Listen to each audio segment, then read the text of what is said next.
I walked into the divorce settlement room fully prepared to surrender my entire life. My cheating husband Marcus demanded our luxury home and 100% of the real estate company we built together. His mother Evelyn sat right behind him, laughing softly as her lawyer handed me the final paperwork. She leaned forward and whispered that a plain accountant like me never deserved her golden boy anyway. I simply nodded, picked up the heavy silver pen, and signed everything away without shedding a single tear. What none of them realized was that my signature was the trigger to a financial bomb that would completely destroy their fake empire. Before I continue this story, let me know where you are watching from in the comments below. Hit like and subscribe if you have ever had to use your intelligence to outsmart a deeply toxic family. The heavy oak doors of the downtown Atlanta courthouse sealed shut behind me, trapping the four of us in a suffocating bubble of tension and expensive cologne. The mahogany table felt cold under my trembling hands. Across from me sat Marcus, wearing a tailored navy suit paid for by the very company he was currently stealing from me. At 35, he still carried himself like a college athlete, flashing that arrogant smile that had blinded me for 8 long years. Seated directly behind him was Evelyn, dressed in her Sunday best, complete with a wide-brimmed church hat. She adjusted her pearl necklace, radiating the kind of self-righteous superiority that only a deeply hypocritical matriarch could master. Next to me sat my own mother, Clarice, a quiet storm of a woman who never wasted her words. Marcus signaled his lawyer, an overpriced bulldog in a gray pinstripe suit, to slide the thick stack of settlement documents across the polished table. The terms were brutally simple and incredibly insulting. Marcus wanted the deed to our gorgeous $1.2 million suburban estate. He wanted sole ownership of Marcus Real Estate, the company that bore his name but survived solely on my financial strategies.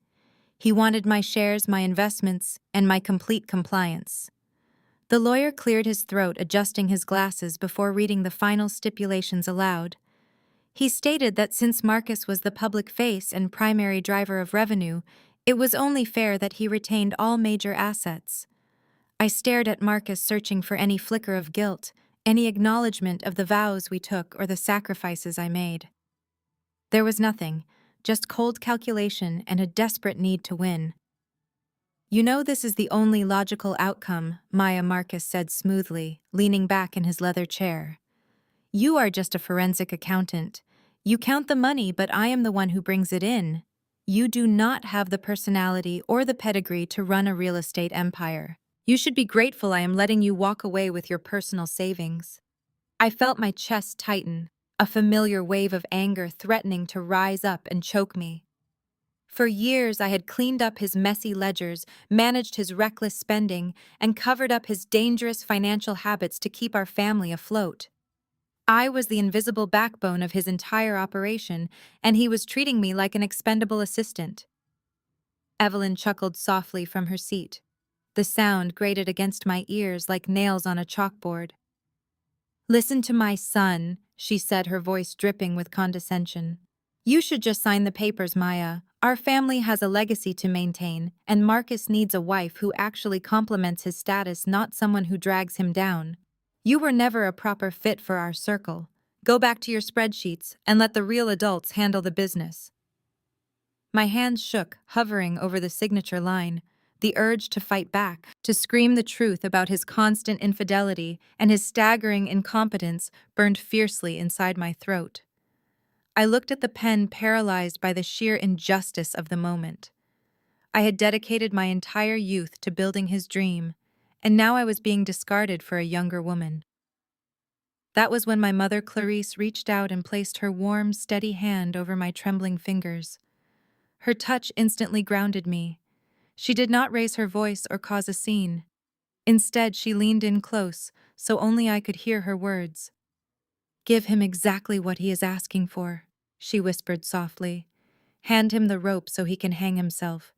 You know the truth about those accounts. Let him take the crown and the guillotine that comes with it." Her words sliced through my emotional fog like a sharp blade. The panic evaporated, replaced by a cold, calculating clarity. She was absolutely right. As a forensic accountant, I knew exactly what was hiding in the darkest corners of those corporate ledgers. I looked up, meeting Marcus directly in the eye. I slowly smiled, a genuine, terrifying smile that caused his confident smirk to falter for just a fraction of a second. Without another word of protest, I picked up the pen and pressed the ink to the paper. I signed my name with deliberate flowing strokes on every single page they presented. I signed away the massive house. I signed away my 50% stake in the business. I signed away all rights to the corporate banking accounts. With every stroke of the pen, I felt lighter, shedding years of emotional abuse and financial anxiety. Evelyn clapped her hands together in delight, unable to hide her malicious joy. "Praise the Lord," she announced loudly. "It is finally over." Marcus grabbed the documents, looking immensely satisfied. "You made the right choice, Maya. This is the beginning of a brand new chapter for me," he bragged, sliding the folder into his expensive leather briefcase. He had absolutely no idea how true that statement actually was today. The heavy wooden doors of the courtroom swung shut behind my mother and me with a loud thud. I took a deep breath, letting the reality of my newly signed divorce settlement wash over me. I was free. Before I could take 5 steps toward the exit, a shrill, condescending voice called out my name. "Maya, wait right there." I stopped and turned slowly. Striding down the hallway was Khloe, the wife of Marcus's older brother. Khloe had always fancied herself the crown jewel of the family, despite marrying into it just like I did. She was a tall, slender white woman who wore beige cashmere coats in summer and spoke with a manufactured transatlantic accent she thought made her sound like old money. In reality, she grew up in a very average suburb, but desperately wanted everyone to believe her ancestors arrived on the Mayflower. Khloe clutched her oversized designer handbag like a shield as she marched up to me with her chin raised high. "Evelyn sent me out here to make sure you did not cause a scene in the lobby," she said, her voice dripping with fake pity. "I know today must be incredibly hard for you, Maya. Losing a man like Marcus and a house like that is a tragedy for someone from your background. But you have to understand that Marcus simply outgrew you. Our family has a certain standard to maintain." I felt my mother tense beside me, her protective instincts immediately flaring up. I gently squeezed her arm to keep her calm. I did not need my mother to fight this battle because I held all the ammunition. "What exactly do you mean by my background, Khloe?" I asked, keeping my voice perfectly level and pleasant. Khloe let out a patronizing laugh and waved her manicured hand in the air. "Oh, please, do not play dumb, Maya. You know exactly what I mean. We all saw how you operated. You were always so loud about your little accounting job and so pushy about the company finances. You never understood the grace required to handle real wealth. Marcus deserves a partner who understands how to preserve the family legacy, not some bitter black woman who tries to micromanage his success. You should be thanking him for letting you walk away without ruining your credit score. It takes class to let a woman like you leave with her savings intact." The sheer audacity of her racial microaggressions and unearned superiority would have infuriated me a year ago. Today, it just made me want to laugh. Khloe lived in a constant state of delusion. She hosted lavish charity galas and posted endless photos of her luxury vacations in Aspen and Monaco, lecturing her social media followers about generational wealth. She treated me like the hired help at family gatherings, constantly reminding me to be grateful that Evelyn allowed me into their exclusive circle. But Khloe did not know that I was the one auditing the company ledgers. I knew exactly how her fake old money lifestyle was being funded. "Khloe, you talk a lot about preserving family legacy for someone who does not actually have a dime to her name," I said, my tone dropping to a quiet, chilling register. Her smug smile froze instantly. Her eyes darted around the empty hallway, checking to see if anyone was listening. "What on earth are you talking about?" she stammered defensively. "I am talking about your platinum credit cards." "Khloe?" I continued, stepping closer to her so she could not escape my gaze. "I am talking about the fact that your husband has not closed a single real estate deal in 14 months. I am talking about the 3 different shopping accounts you maxed out last quarter. You see, when you act like an entitled aristocrat, you should probably make sure your bills are not being paid by the very company I just signed away. Khloe swallowed hard, her pale skin turning a sickly shade of white. You are crazy, she whispered, taking a step backward. Her grip on her designer bag tightened until her knuckles turned white. My husband makes a fortune. We are perfectly fine. You are just jealous because Marcus dumped you for a younger woman. I tilted my head and gave her a look of pure clinical pity. Your husband makes a base salary of $60,000 a year, I stated, stating the facts with ruthless precision. But you spend $40,000 a year just on your country club membership and seasonal wardrobe. Did you ever stop to wonder where the extra cash was coming from, Khloe? Did you really think your husband was a brilliant investor? Because as the forensic accountant who managed the books, I can tell you exactly where it came from. Marcus has been illegally funneling corporate funds into a dummy trust account under your husband's name to pay off your massive credit card debts.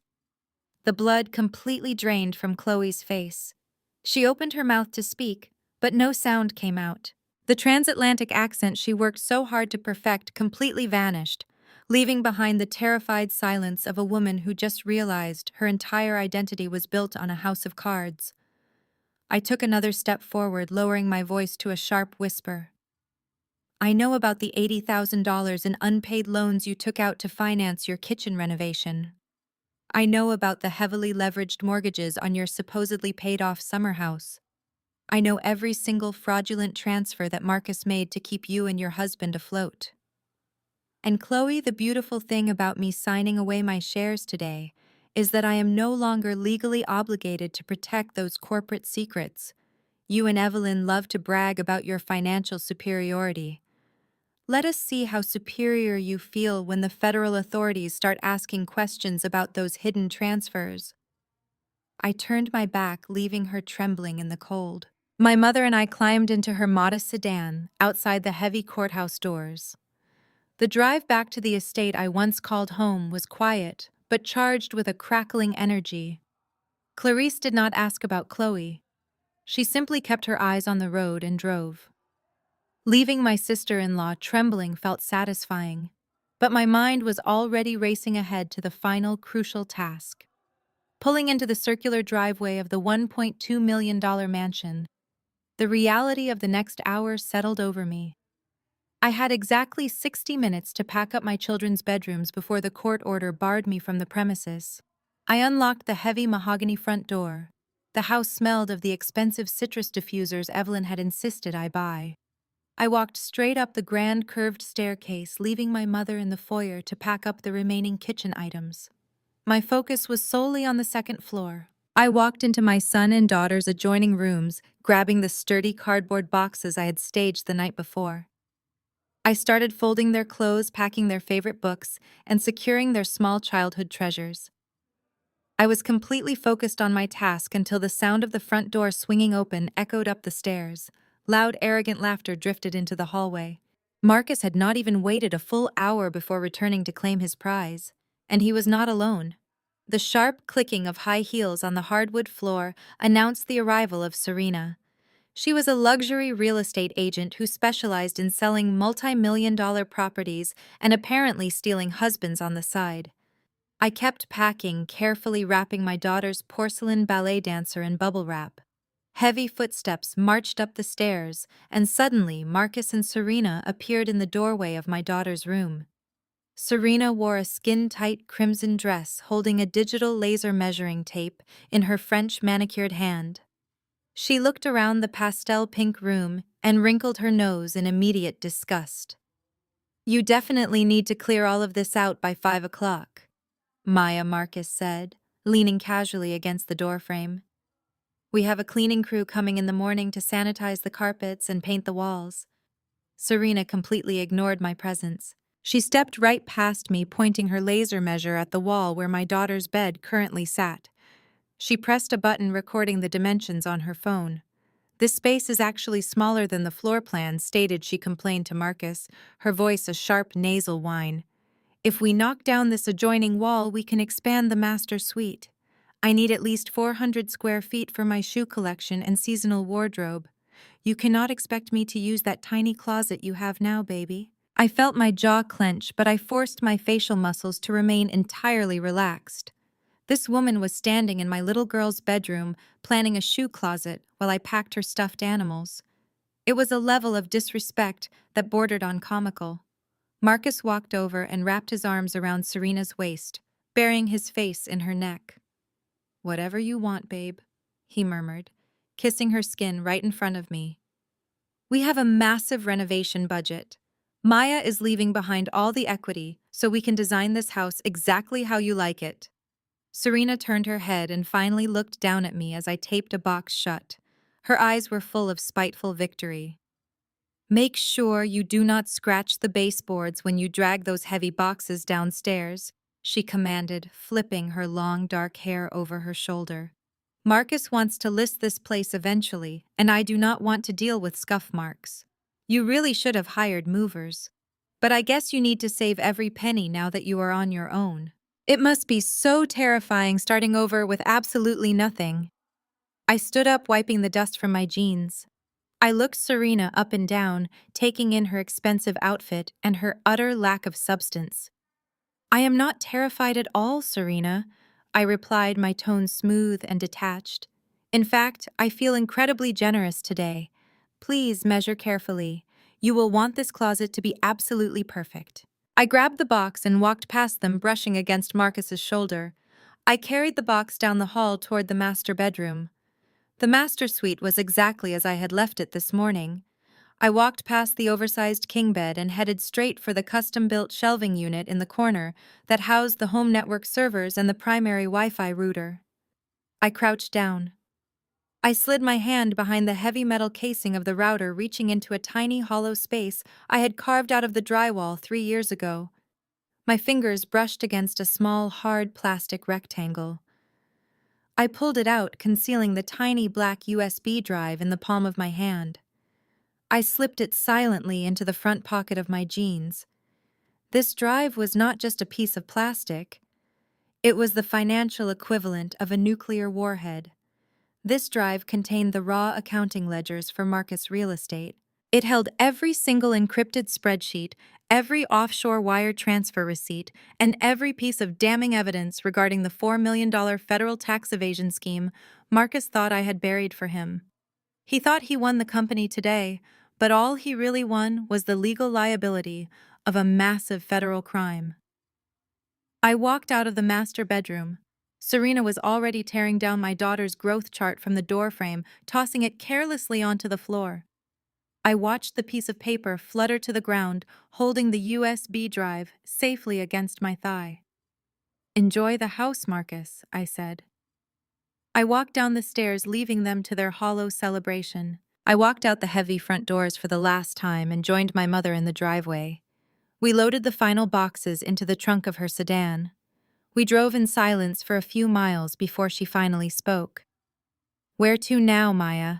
I know a cheap apartment complex on the south side if you need a place to crash." I smiled, pulling my phone from my pocket and tapping a coordinate into the navigation system. "Turn onto the interstate, Mom. We are heading downtown." The suburban landscapes faded into towering glass and steel structures. We pulled up to a sleek, ultra-modern high-rise overlooking the city skyline. The valet immediately stepped forward, greeting me by name and opening my mother's door. Clarice looked around, completely bewildered. We took the private elevator to the top floor. When the doors slid open, my children gasped in pure amazement. The penthouse was a sprawling 4,000-square-foot masterpiece with floor-to-ceiling windows and an uninterrupted view of the entire metropolitan area.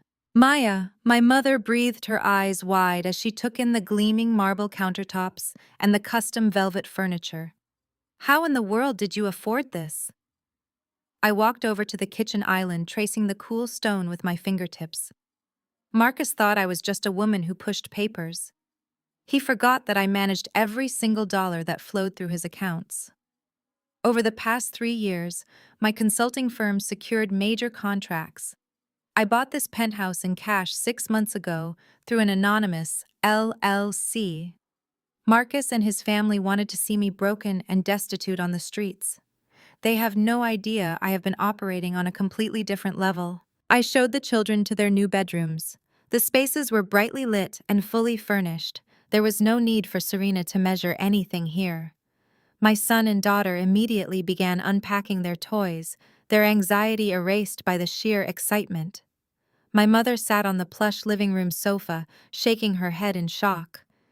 "You played them," she whispered, a slow smile spreading across her face. "You played them all." "I did not play them, Mom," I replied, grabbing my silver laptop from my tote bag. "I just let them play themselves. I need to get work done. Make yourself at home." I walked down the hall to my newly designed home office. It was a forensic accountant's dream setup. 3 large curved monitors spanned across a standing desk wired into a secure network. I closed the heavy glass door behind me and sat in my ergonomic chair. I reached into my jeans pocket and pulled out the tiny black USB drive. It felt heavy in my hand, holding the absolute destruction of the Marcus real estate empire. I plugged the drive into a secure port on my laptop. A password prompt flashed across the screen. I typed in a complex 32-character alphanumeric string. The drive unlocked, granting me access to a master folder labeled Shadow Ledgers. I clicked it open, and dozens of complex spreadsheets populated my screens. This was the real financial footprint of my ex-husband's business. To the outside world and to the IRS, Marcus ran a highly profitable, squeaky clean real estate management firm.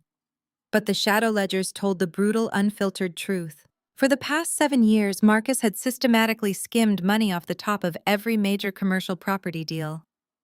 He funneled those millions through shell companies based in the Cayman Islands, disguising the illicit income perfectly. He used that stolen money to fund his mother's lavish church donations, his sister-in-law's crippling credit card debt, his luxury vehicles, and his endless string of expensive mistresses. He thought he was a criminal mastermind. He was actually just a sloppy thief leaving a massive digital paper trail. But the most critical part of this entire operation was the tax liability. The federal government was owed precisely $4 million in unpaid taxes, penalties, and compounding interest. Until this morning, I was legally tied to that company. If the IRS had audited us yesterday, I would have gone to federal prison right alongside him as the chief financial officer. That was why I never blew the whistle. I had to protect myself and my children first. Today changed everything. I opened a PDF file containing the scanned copy of our final divorce settlement. I scrolled down to Appendix C, a highly dense, boring section of legal jargon that I had personally drafted and submitted to his lawyer. Marcus and his legal team had been so obsessed with taking my equity and kicking me out of the house that they skimmed over the liability clauses.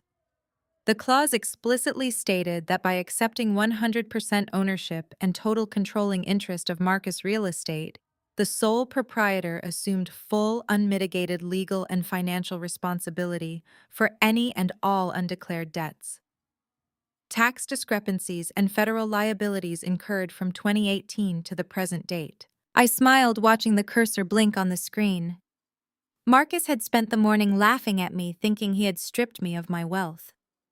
In reality, he had just signed a legally binding confession. He absorbed the entire $4 million tax evasion debt solely into his own name. He had essentially begged the judge to hand him a 10-year federal prison sentence, and his mother had cheered him on while he did it. I safely backed up the shadow ledgers to 3 separate encrypted cloud servers. I leaned back in my chair, looking out at the sprawling city lights beginning to illuminate the evening sky. The trap was perfectly set, and the bait had been swallowed whole. All I had to do now was wait for the right moment to strike. Marcus and Evelyn thought they had won the war. They did not realize the battlefield was rigged with explosives, and I held the detonator. Exactly 30 days passed since the ink dried on the divorce settlement. A single month was all it took for my new forensic accounting firm to establish complete dominance in the corporate sector. Free from Marcus and his need to control my genius, I took on 4 corporate clients, recovering millions in hidden assets for them. My bank account swelled significantly. My children thrived in their new private schools. The penthouse felt like a sanctuary far removed from the toxic suburban nightmare I had escaped. I spent my days analyzing corporate fraud, and my evenings watching the sunset with my son and daughter. I intentionally maintained complete radio silence with my ex-husband's family. I did not text, I did not call. I let them sit in the dark, convinced they had completely destroyed my spirit. But silence for narcissists is agonizing. They need an audience to witness their perceived superiority. So it did not surprise me when my cell phone vibrated on a Tuesday morning, lighting up with Evelyn's name. I let it ring 3 times before sliding my finger across the screen to answer. "Maya, darling." Evelyn purred, her voice dripping with artificial sugar that made my skin crawl. "It has been far too long. How are you holding up?" "I am doing exceptionally well, Evelyn," I replied, keeping my tone perfectly polite and giving her absolutely no ammunition. "Well, that is brave of you to say."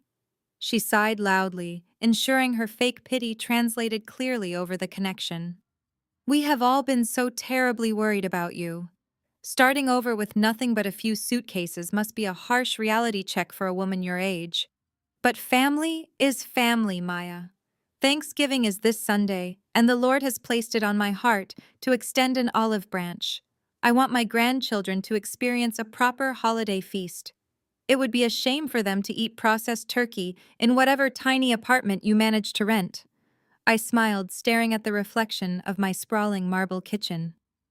"Is that an invitation, Evelyn?" I asked.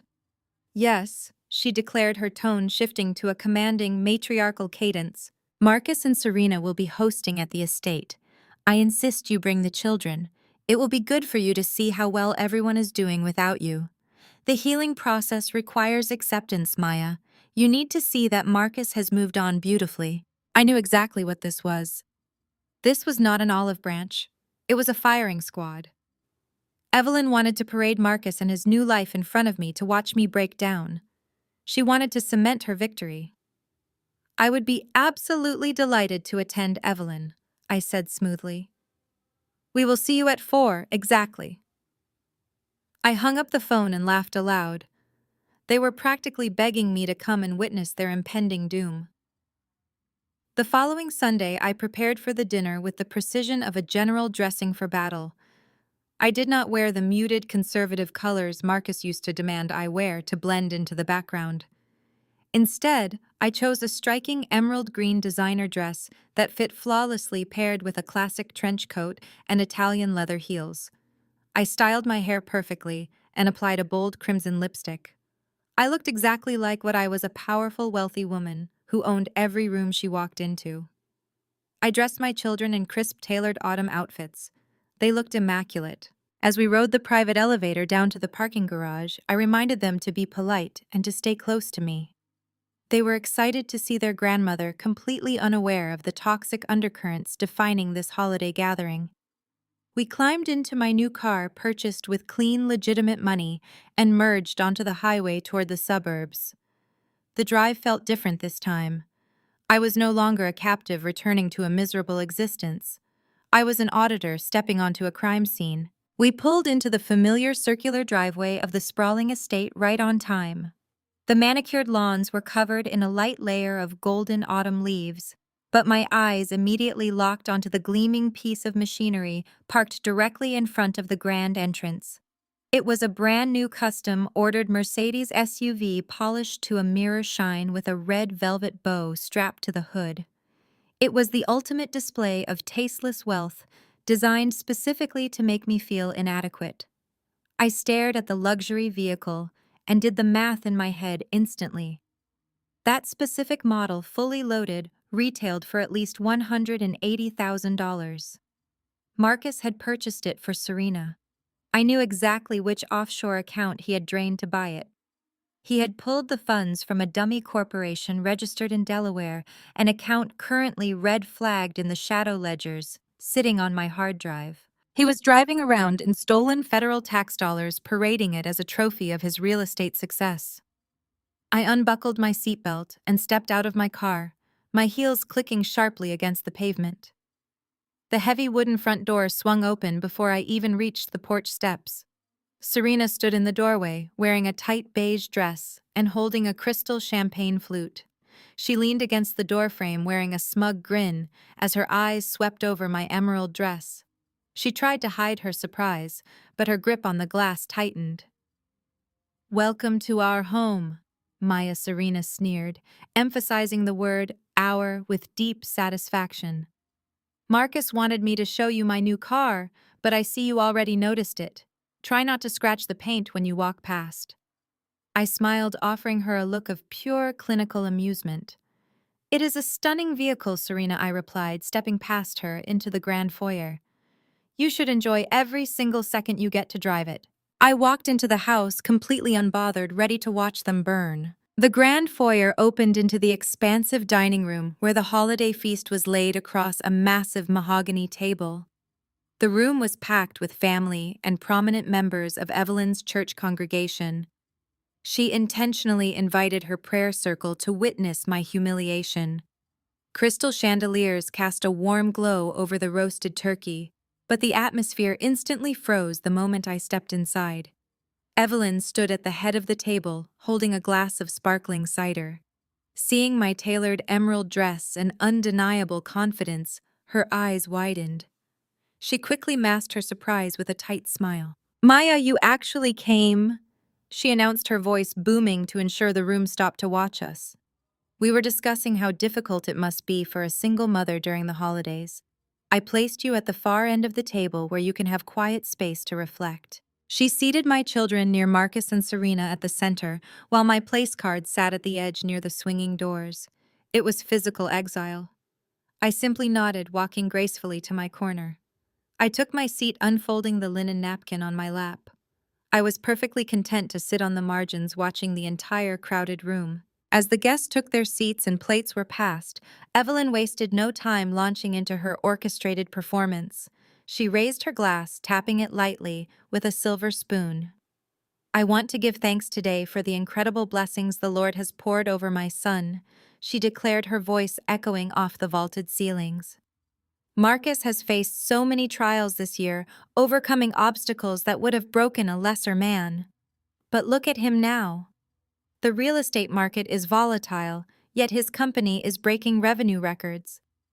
He just closed 3 commercial properties and still found the time to bless his beautiful new partner with that gorgeous vehicle out front." The church ladies murmured in agreement, nodding approvingly at Marcus, who puffed out his chest and wrapped his arm around Serena's waist.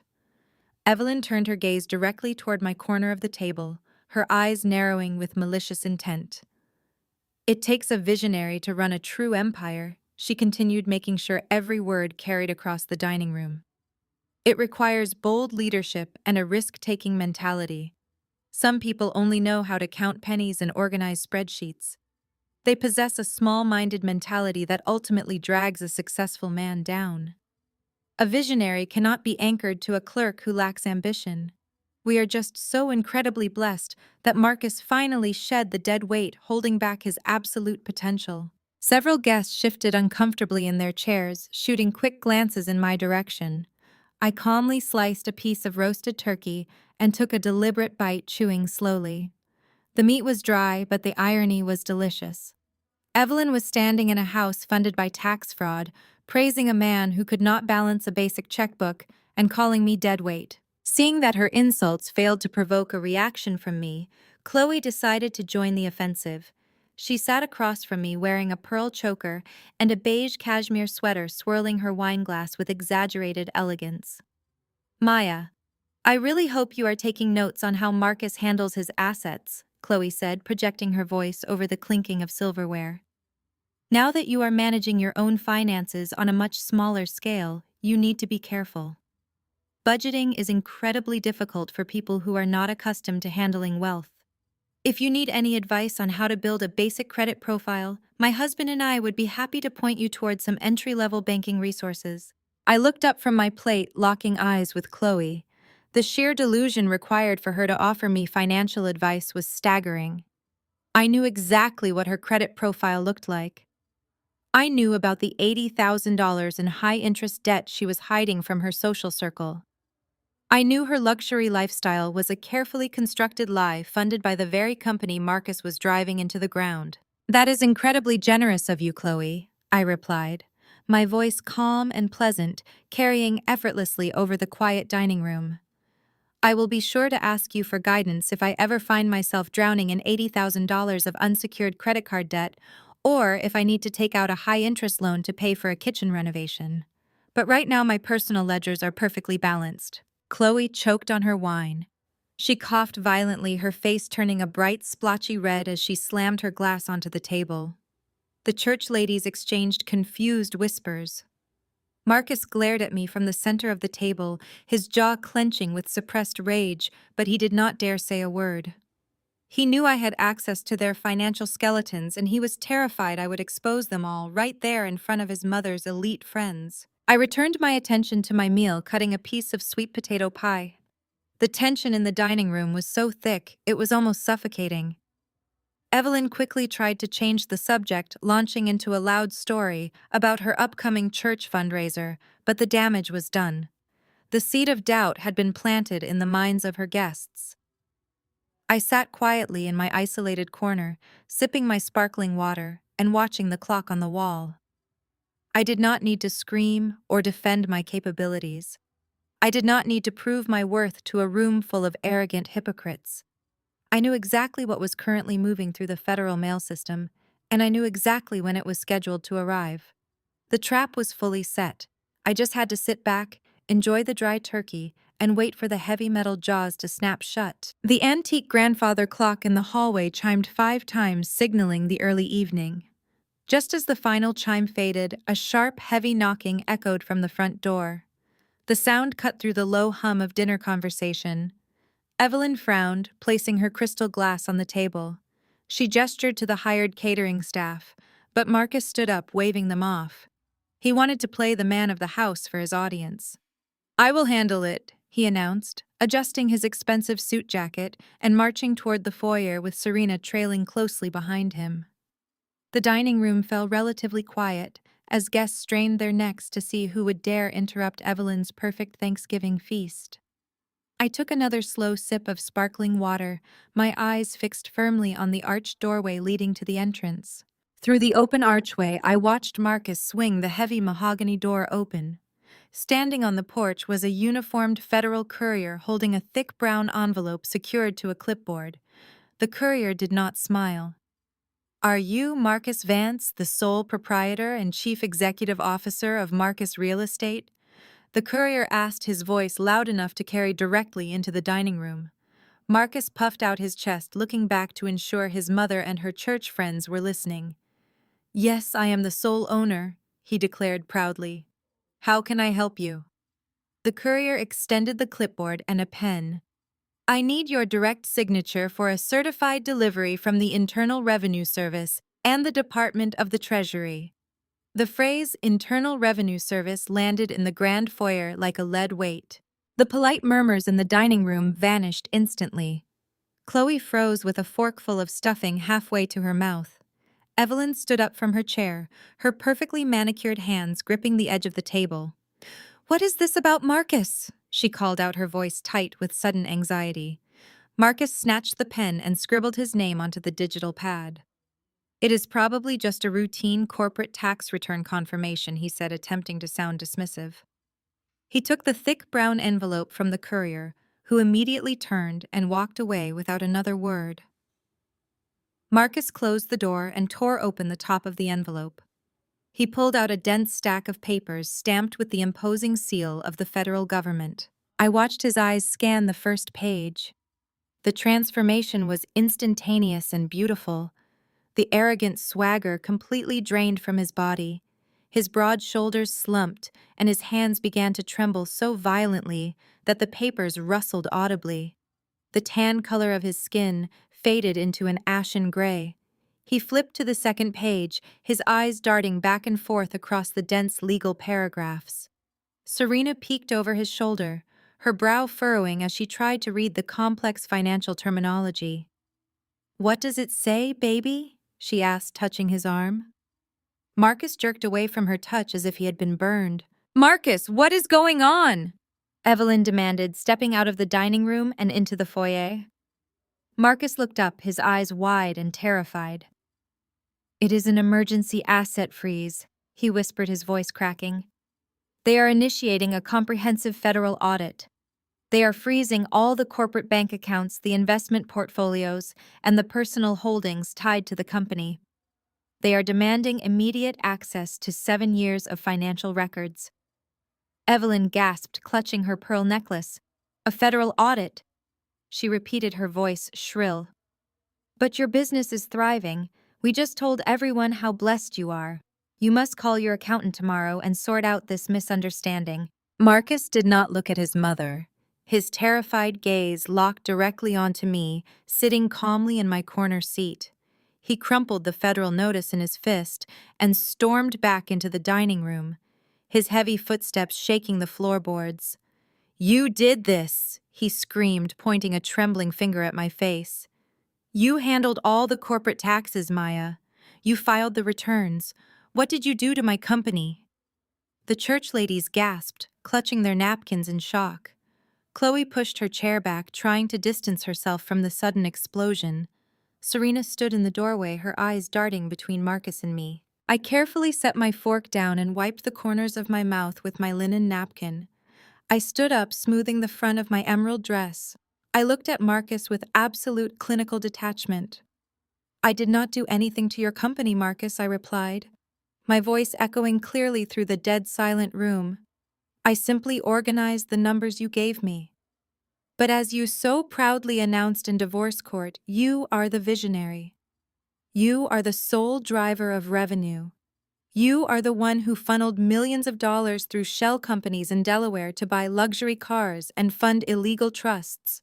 "You are lying," Marcus shouted, spit flying from his lips. "You were the chief financial officer. You are responsible for this mess. You hid all of this massive tax disaster from me." I tilted my head, smiling coldly. "Actually, Marcus, I am no longer responsible for anything. Do you remember standing in that courtroom laughing while you stripped me of my shares? You demanded 100% ownership. You told the judge you did not need my micromanagement holding you back. You insisted that you take full control of the entire empire." I took a slow, deliberate step toward him right now. "And by taking 100% ownership, you legally absorbed 100% of the liability. The IRS is not freezing my accounts, Marcus. They are absolutely freezing yours. The $4 million tax evasion debt belongs entirely to the sole proprietor of Marcus Real Estate. You wanted the crown. Now you get to deal with the federal government trying to lock you in a cage. Enjoy your dry turkey." I turned my back on the stunned dining room and walked out the front door. Inside, the holiday feast disintegrated into chaos. Marcus did not chase me. He did not yell a threat. Instead, he bolted up the curved staircase, his breathing ragged. He slammed the door to his home office, locked the deadbolt, and collapsed into his leather chair. His hands shook uncontrollably as he grabbed his phone and dialed his high-priced divorce attorney. The lawyer answered, sounding annoyed at being interrupted during Thanksgiving dinner. Marcus did not bother with pleasantries. He screamed into the receiver, demanding the lawyer immediately open the digital file containing their finalized divorce settlement. Marcus babbled frantically about an IRS courier, an immediate asset freeze, and a $4 million tax evasion debt Maya claimed was now his legal burden. The lawyer let out an exasperated sigh, muttering about dramatic ex-wives making baseless threats. He told Marcus to calm down, assuring him the settlement they drafted was bulletproof. The lawyer proudly reminded Marcus they had stripped Maya of all her equity, leaving her with no claim to the business. He confidently stated Maya was just trying to ruin the holiday. But Marcus pressed him, his voice cracking with terror. He demanded the lawyer read the liability clauses to confirm he was protected. There was a long silence over the speakerphone as the lawyer navigated the dense PDF file. The only sound in the dark office was Marcus taking shallow, panicked breaths. He stared blindly at the wall, a sickening knot twisting tight in his gut. The silence on the other end of the line dragged on. It was not the confident silence of a legal expert looking at a clean contract. It was the heavy, suffocating silence of a man discovering a live landmine. "What does it say?" Marcus yelled, unable to bear the quiet any longer. Read the damn document. When the lawyer spoke, his arrogant tone had completely vanished. His voice was a thin, hollow whisper. Marcus. He began his words slow and measured. Did you or your mother authorize any addendums to this settlement without my final review? Did you sign anything else in that courthouse before I arrived? Marcus felt a cold sweat break out across his forehead. He recalled how Evelyn had rushed him that morning, shoving the final stack of papers into his hands so they could celebrate faster. She had mocked Maya, rushing the process to finalize the humiliation. He signed wherever the yellow sticky notes indicated, never bothering to read the fine print because he assumed his legal team had combed through every syllable. I signed what you gave me. Marcus stammered, his chest tightening. I signed the main agreement. The lawyer let out a sound that was half groan, half curse. He began reading aloud from a section titled Appendix C. It was a deeply buried addendum drafted by Maya in her capacity as the chief financial officer. It was designed to look like standard corporate handover jargon, but it was actually a meticulously crafted legal trap. The lawyer read the text, each word striking Marcus like a physical blow. It states that the sole proprietor, being Marcus Vance, assumes full, unmitigated legal and financial responsibility for any and all undeclared debts, tax discrepancies, offshore transfers, and federal liabilities incurred from fiscal year 2018 to the present date. It explicitly releases the outgoing chief financial officer from all culpability regarding undocumented corporate transactions. Marcus gripped the edge of his desk. What does that mean? He choked out, his throat dry. Tell me what that means in plain English. It means you signed a death warrant, the lawyer shouted, losing his composure. This is not a standard waiver. She listed specific dates. She listed offshore transfers. She detailed a 7-year history of corporate fraud and made you sign a document accepting 100% of the blame. You did not just take the company from her, you officially indemnified her. You put in writing before a judge that you alone are responsible for hiding money from the federal government. Marcus felt the air leave his lungs. He realized exactly what Maya had done. She did not fight for the house because she knew the IRS would seize it. She did not fight for the company because she knew it was a toxic asset about to implode. She spent the last month quietly packing her life, securing her own wealth, and drafting the perfect legal cage. She handed him the crown he desperately wanted, knowing it was rigged to detonate. The lawyer continued speaking, but his words blurred into a chaotic buzz. He mentioned the IRS asset freeze was likely just the preliminary step. Federal investigators would already have access to the shadow ledgers Maya submitted as part of a whistleblower protection program. By signing Appendix C, Marcus waived his right to claim ignorance. He could not say his accountant went rogue. He could not claim the numbers were mismanaged. He legally verified that the hidden debts were his own. Marcus dropped his phone onto the desk. He placed his head in his trembling hands, pulling at his hair as a guttural sob ripped through his chest. Downstairs, the holiday party was dead. The elite church friends were whispering about his impending downfall, and his mother was likely pacing the floor in absolute denial. But up here in his dark office, Marcus was completely alone with the crushing reality of his own ego. He had mocked a brilliant forensic accountant. He treated the woman who built his empire like a disposable clerk. In return, she dismantled his entire life without raising her voice. The paper he signed was not a divorce decree. It was a confession to the United States Treasury, carrying a mandatory minimum sentence. There was no loophole. There was no clever legal maneuver to save him. The trap was sprung, the cage was locked, and the key was tossed away. The asset freeze did not just isolate Marcus. A government lockdown operates like a brutal winter storm, freezing every connected financial tributary instantly. The shadow ledgers mapped out every fraudulent branch of Marcus real estate. The investigators targeted the dummy corporations and the fake trust funds used to subsidize the luxurious lifestyles of his complicit family members. The financial guillotine I dropped on Marcus was slicing through the bank accounts of everyone who had mocked me. Across town, oblivious to the Thanksgiving massacre, Khloe was lounging in a plush white robe at the most exclusive day spa. She decided to skip the family dinner, opting instead for holistic pampering. She despised Evelyn's friends, considering herself too refined to mingle. Instead, she spent her afternoon enjoying hot stone massages and imported champagne. Khloe floated through the serene marble hallways, treating the estheticians with polite condescension. She felt invincible, believing her position at the top of the social hierarchy was permanently secured by a fake bloodline. As evening approached, Khloe drifted toward the reception desk to settle her exorbitant bill. She smelled of expensive essential oils and unwarranted arrogance. She casually tossed 3 high-end skincare products onto the counter, adding them to her massive tab. The receptionist, a young woman with a polite smile, tallied the final cost. Your total today comes to $2,450. Ma'am, the receptionist stated, sliding the sleek payment terminal forward. Khloe reached into her designer handbag and produced a heavy metal credit card, the crown jewel of her supposed family trust. She tapped the card against the terminal. The machine emitted a sharp negative beep. I am sorry, ma'am, but this card has been declined. Khloe let out an irritated sigh. She rolled her eyes, making sure the other patrons noticed the inconvenience. Your machine must be malfunctioning, she snapped, snatching the metal card back. This is an unlimited platinum account tied to my family trust. Just run it manually. The receptionist maintained professional composure and typed the numbers directly into the system. Another negative beep echoed through the quiet lobby.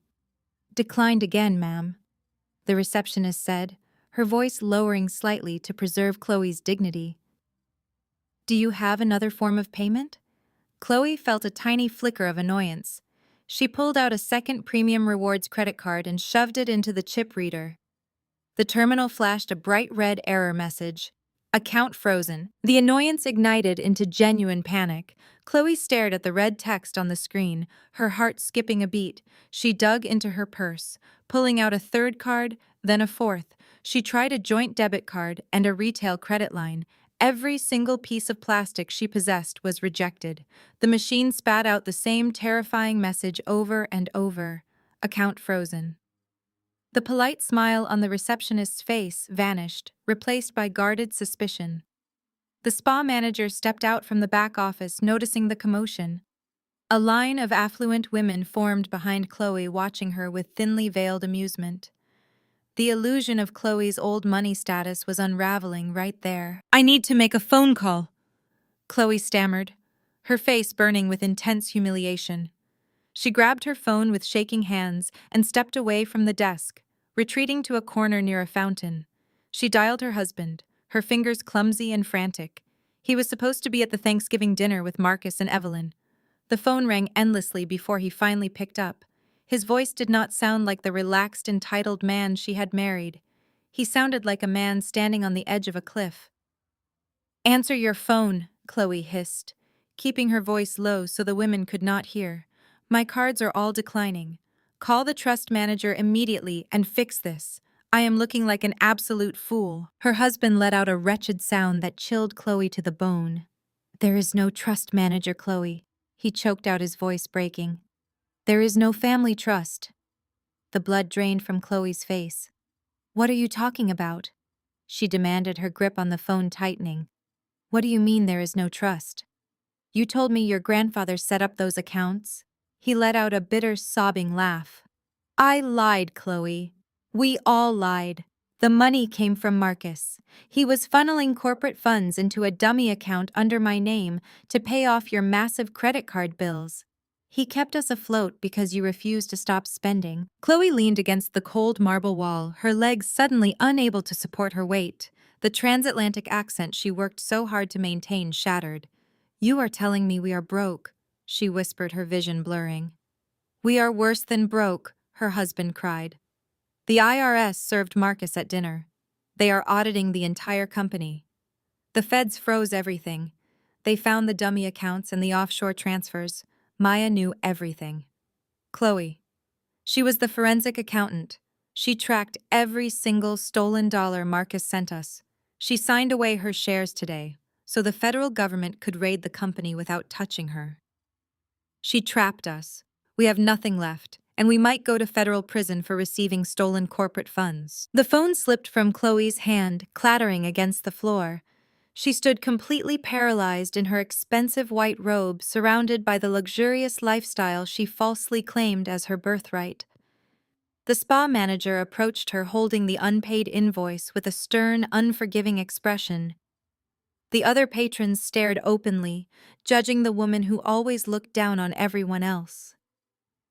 Khloe remembered standing in the courthouse hallway just hours ago, mocking me for being a bitter black woman who did not understand real wealth. Now she was standing in a public lobby entirely bankrupt, her fake legacy exposed as a cheap criminal fraud. The financial freeze had claimed its first victim, and the devastation was absolute. The following morning, the autumn sun cast a sharp, bright glare over the downtown financial district. I sat behind my custom glass desk on the 40th floor of my newly established corporate headquarters. My forensic accounting firm occupied the entire top tier of the commercial tower, a sleek expanse of frosted glass, brushed steel, and silent efficiency. It was a monument to the clean, legitimate power I had built in the shadows. My private elevator chimed, signaling an incoming visitor approved by the lobby security team. I did not need to check the camera feeds to know who was about to step onto my polished marble floors. The heavy glass doors slid open and Khloe stumbled into the reception area. The transformation was absolutely breathtaking. Just 24 hours ago, she had stood in the courthouse hallway, wearing designer cashmere and projecting the haughty arrogance of a colonial aristocrat. Today, she looked like a woman who had just survived a shipwreck. Her blonde hair was pulled into a messy, frantic knot. Her eyes were bloodshot and swollen from a sleepless night of screaming at her husband. She wore wrinkled athleisure wear, clutching a cheap canvas tote bag instead of her usual imported leather purse.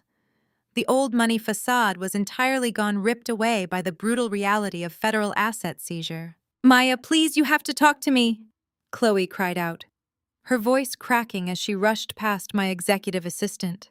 She practically fell against the heavy glass door of my private office, pressing her hands against the transparent barrier. I raised a single finger, signaling my assistant to let her inside. The glass door clicked open, and Khloe collapsed into one of the Italian leather guest chairs opposite my desk. She buried her face in her hands, sobbing with loud, ugly gasps that echoed off the high ceilings. I sat perfectly still, my posture straight, my hands resting calmly on my keyboard. I let her cry. I let her feel the suffocating weight of the room. "Maya, you have to fix this," Khloe begged, looking up at me with mascara-stained tears streaming down her pale cheeks. "You have to call the bank. You have to call the IRS and tell them it was a mistake. They froze everything. My husband cannot even buy groceries. The country club called this morning and suspended our membership because our auto draft bounced. I am ruined. My reputation is completely destroyed. You have the power to unfreeze the accounts. You are the accountant. Just tell them Marcus made an administrative error." I leaned back in my chair, studying the pathetic display before me. "Khloe, you clearly do not understand how the federal government operates," I replied, my voice as smooth and cold as ice. "I do not possess a magical button that unfreezes assets seized in a criminal tax evasion investigation. The United States Treasury does not care about your country club membership. Furthermore, I no longer work for Marcus. I signed away all my rights and responsibilities yesterday morning. You were there. You mocked me for it." I was stressed. Khloe pleaded frantically, gripping the edge of my desk. "I was just repeating what Evelyn told me to say." "I did not mean any of it, Maya. We are family. You cannot just leave us to drown. I have 2 children who need their lifestyle maintained. You cannot let the government take my summer house. Please, Maya. I will do anything. I will publicly apologize to you. I will tell everyone Marcus is a fraud. Just give us back our money." I slowly opened the top drawer of my desk and pulled out a thick manila folder. I dropped it onto the glass surface with a heavy, resounding thud. "It is fascinating that you use the word family, Khloe," I said, resting my hands on top of the folder. "Because family is exactly what we need to discuss. You see, when I was auditing the shadow ledgers to prepare my whistleblower report to the IRS, I found something incredibly interesting about your personal finances. Something Marcus did not even know about. Khloe stopped crying. Her breath hitched in her throat and her bloodshot eyes darted down to the folder. I opened the cover and slid a highly detailed spreadsheet across the glass toward her. As you know, Marcus was funneling stolen corporate funds into a dummy trust to pay off your massive credit card debts, I explained, tapping my manicured nail against a highlighted column. But your spending habits were so completely out of control that even his embezzled funds were not enough to cover your extravagant lifestyle. 2 years ago, you and your husband realized you were going to default on the mortgage for that summer house you love so much. Khloe began to tremble, shaking her head in silent denial. So your husband used his power of attorney over his mother's estate to fix the problem.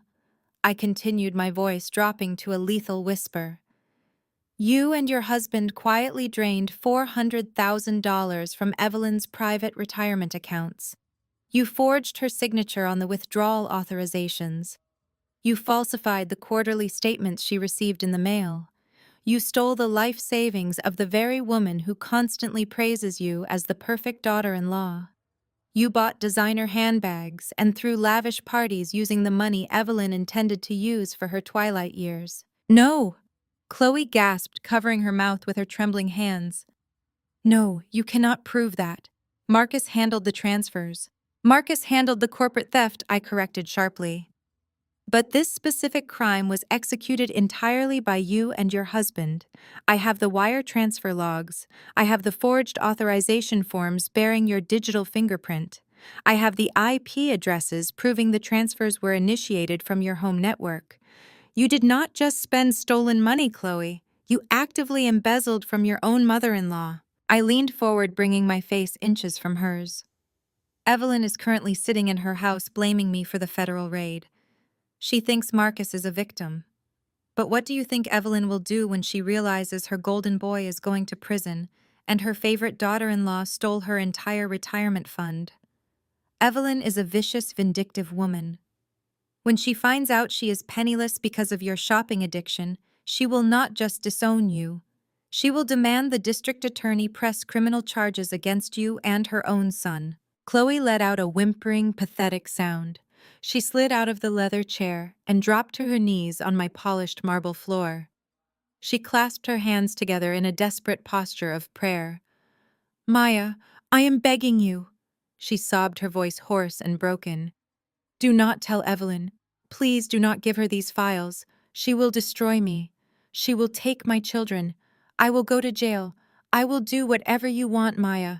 Please just keep this a secret. I looked down at the woman who had spent years treating me like an inferior subhuman entity. I felt absolutely no pity. I felt no remorse. I felt only the profound satisfaction of complete and total justice. You came to me today, demanding I save your fraudulent wealth, I stated coldly. But you have absolutely nothing to offer me, Khloe. You are bankrupt, you are a thief, you are a criminal. I do not make deals with criminals. I pressed the intercom button on my desk. Security. I need an escort to the executive suite immediately. My guest is leaving. Khloe scrambled to her feet, her face twisted in pure terror. Maya, please, she shrieked, backing away toward the door. You cannot do this. I am not doing anything, Khloe, I replied, closing the manila folder and sliding it neatly into my briefcase. I am simply delivering financial records to an elderly woman who deserves to know where her retirement savings went. I suggest you go home and pack a bag. Evelyn is going to be incredibly upset when I drop this off at her house this afternoon. 2 large security guards stepped through the glass doors, grasping Khloe firmly by the arms. She thrashed and screamed as they dragged her backward out of my office, her cries echoing down the pristine hallway until the elevator doors finally closed, cutting off the sound completely. I adjusted my suit jacket, picked up my coffee mug, and turned back to my monitors. The second domino had officially fallen. Across town, the sprawling suburban estate that Marcus had fought so viciously to steal from me was rapidly transforming from a trophy into a tomb. The morning sunlight filtered through the massive arched windows, but the atmosphere inside the $1.2 million mansion was suffocatingly bleak. Serena paced the length of the extravagant master bedroom, her manicured nails tapping frantically against the screen of her phone. She refreshed the banking applications again and again. Every single screen displayed the same terrifying red warning message. Accounts frozen pending federal review.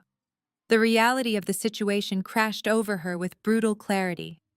Serena was a woman who traded strictly in luxury. She had attached herself to Marcus because he represented a golden ticket, a man with endless streams of corporate cash and a desperate need for a trophy on his arm. She had endured his staggering arrogance because the financial rewards were spectacular. But Serena was not a fool. As a high-end real estate agent, she understood exactly what a federal tax evasion audit meant. It meant the money was gone. It meant the brand new Mercedes parked in the driveway would be seized by the government. It meant the man sleeping off a stress-induced hangover in the guest room downstairs was going to federal prison. Serena did not hesitate. She possessed the survival instincts of a mercenary. She marched into the massive walk-in closet, the very same closet she had gleefully measured while I was packing my children's belongings just a month prior. She yanked her largest designer suitcase from the top shelf and threw it onto the floor. This was no longer a home. It was a sinking ship, and she had zero intention of drowning. Serena moved with ruthless efficiency. She bypassed the bulky clothing and focused entirely on high-yield, easily liquidated assets. She ripped open the velvet-lined jewelry drawers, dumping diamond watches, gold tennis bracelets, and emerald earrings directly into the bottom of her suitcase. She grabbed the 6 vintage designer handbags Marcus had purchased for her, using his offshore accounts, stuffing them carelessly into the luggage. She moved to the hidden wall safe behind the dressing mirror, punching in the code she had secretly memorized weeks ago. The heavy steel door clicked open, revealing stacks of emergency cash. She scooped up every $100 bill, shoving the thick stacks into her purse. She was entirely focused on her extraction plan, her heart hammering against her ribs until the sound of a throat clearing shattered the frantic silence of the room. Serena spun around, her hands still clutching a tangle of diamond necklaces. Marcus stood in the doorway. He looked absolutely wretched. His tailored suit pants were wrinkled. His dress shirt was unbuttoned and dark, heavy bags hung under his bloodshot eyes. He had spent the entire night screaming at various defense attorneys on the phone, only to be told repeatedly that his signature on the divorce settlement was an impenetrable death sentence. "What are you doing, Serena?" he croaked, his voice raw and raspy. He stared at the open safe and the overflowing suitcase, his exhausted brain struggling to process the betrayal unfolding right in front of him.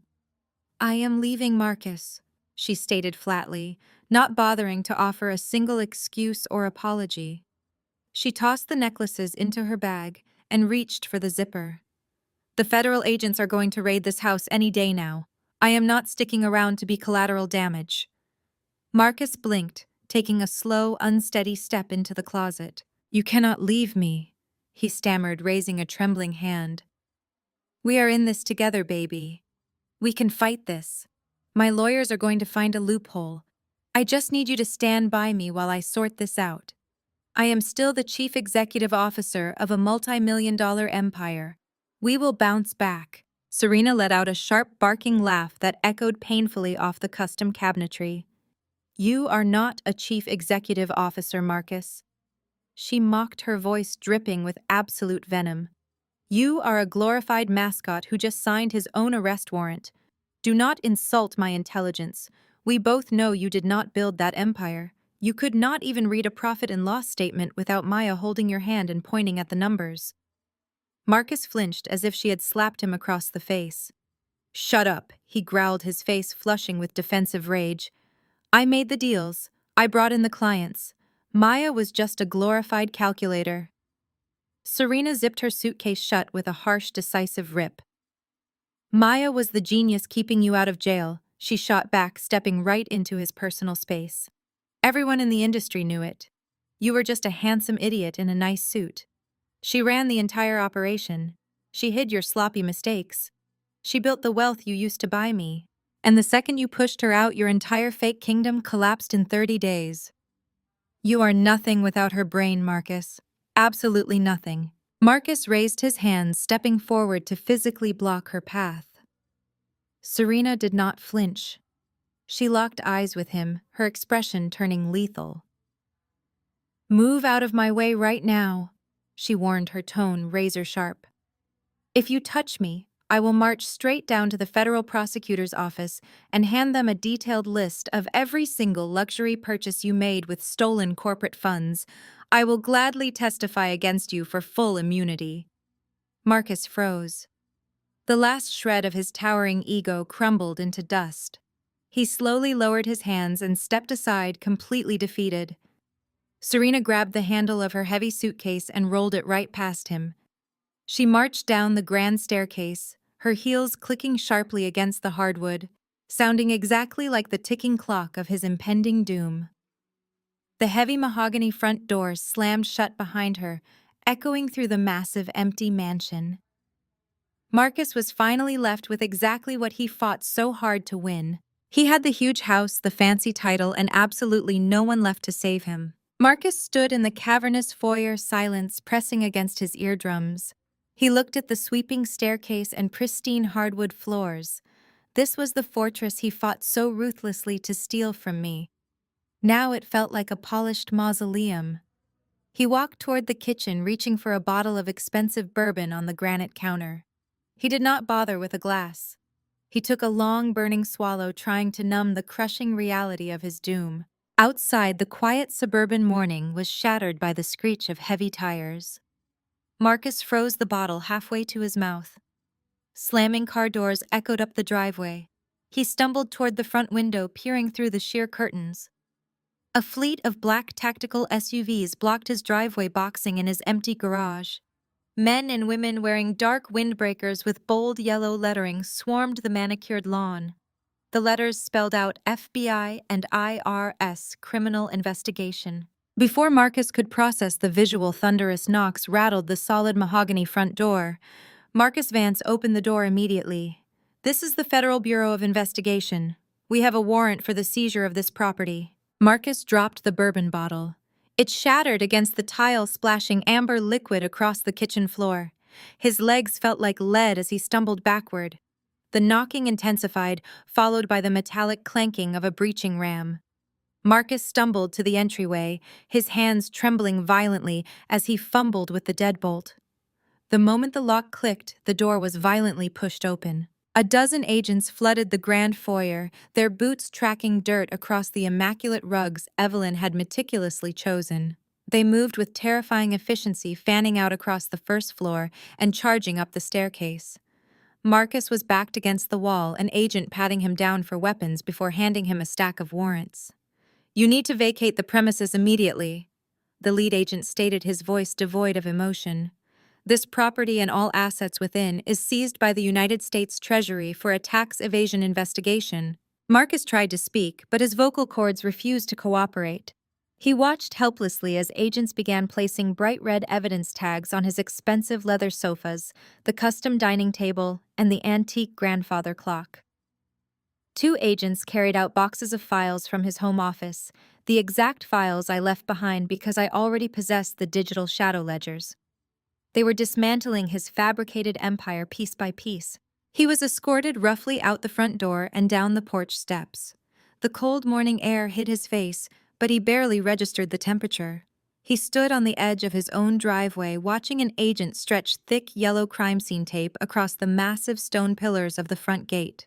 The tape read, "Federal property, no trespassing." As an agent began cataloging the luxury vehicles remaining in the garage, a silver sedan sped down the street and screeched to a halt right behind the barricade of federal SUVs. Evelyn threw open the driver's side door and sprinted toward the lawn.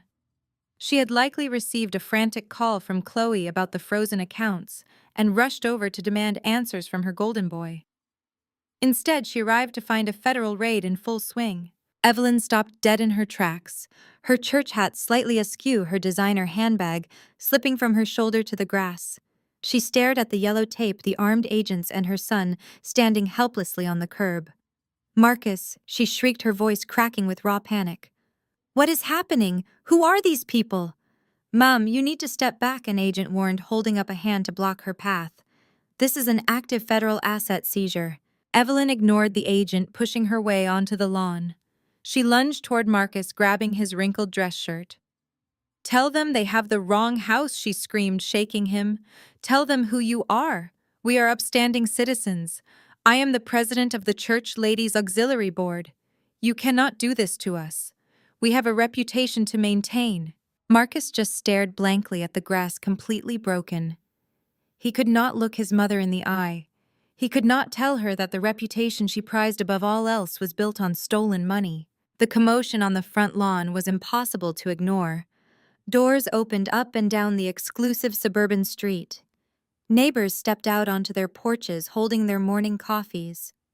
These were the same affluent neighbors Evelyn had bragged to for years, the people she had proudly told that her brilliant son had finally dumped his controlling wife. Now they were watching a spectacular public downfall. Evelyn looked around, realizing she had an audience. She saw Mrs. Higgins, the choir director from her congregation, walking her dog on the opposite sidewalk. Mrs. Higgins had stopped dead, her jaw dropped, watching Evelyn wrestle with a federal agent on the grass. The sheer mortification hit Evelyn like a physical strike. Her carefully curated image of spiritual and financial superiority evaporated into thin air. "Do not look at us!" Evelyn shrieked at the neighbors, her voice hitting a hysterical pitch. "Turn your heads. This is a massive misunderstanding. My son is a legitimate businessman. My son is a pillar of this community." But no one looked away.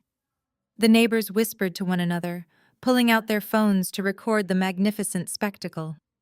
Evelyn sank to her knees right there on the manicured lawn, the damp grass staining her expensive skirt. She wailed, beating her fists against the ground as two agents calmly escorted Marcus toward an unmarked black sedan for questioning. The perfect family facade was publicly and irreparably destroyed, ripped apart by the very greed that had built it. Marcus was shoved into the back of the federal vehicle, the heavy door slamming shut, leaving Evelyn screaming alone and utterly broken behind the yellow crime scene tape. 2 weeks passed since the federal raid dismantled Marcus's fake empire. 2 weeks of absolute silence followed from the people who made my life a nightmare. Marcus was out on bail awaiting federal indictment. Evelyn lost her church board seat, living in a cheap rental, while Khloe sold designer handbags to keep the lights on. The financial winter had frozen them out. I sat behind my custom glass desk on the 40th floor, reviewing a corporate merger file for a new client. The morning sunlight flooded my executive suite, illuminating the brushed steel accents and the minimalist art hanging on the walls. Outside my soundproof glass doors, my team of 50 elite forensic accountants and financial analysts worked efficiently, managing millions of dollars in corporate accounts. This was my sanctuary, built entirely on clean money and relentless intellect. The sleek intercom on my desk beeped. My executive assistant's voice came through, sounding tense. "Maya, I am sorry to interrupt. The building security desk just called up. There are 3 individuals in the main lobby demanding to see you. They do not have an appointment, and they are causing quite a disruption.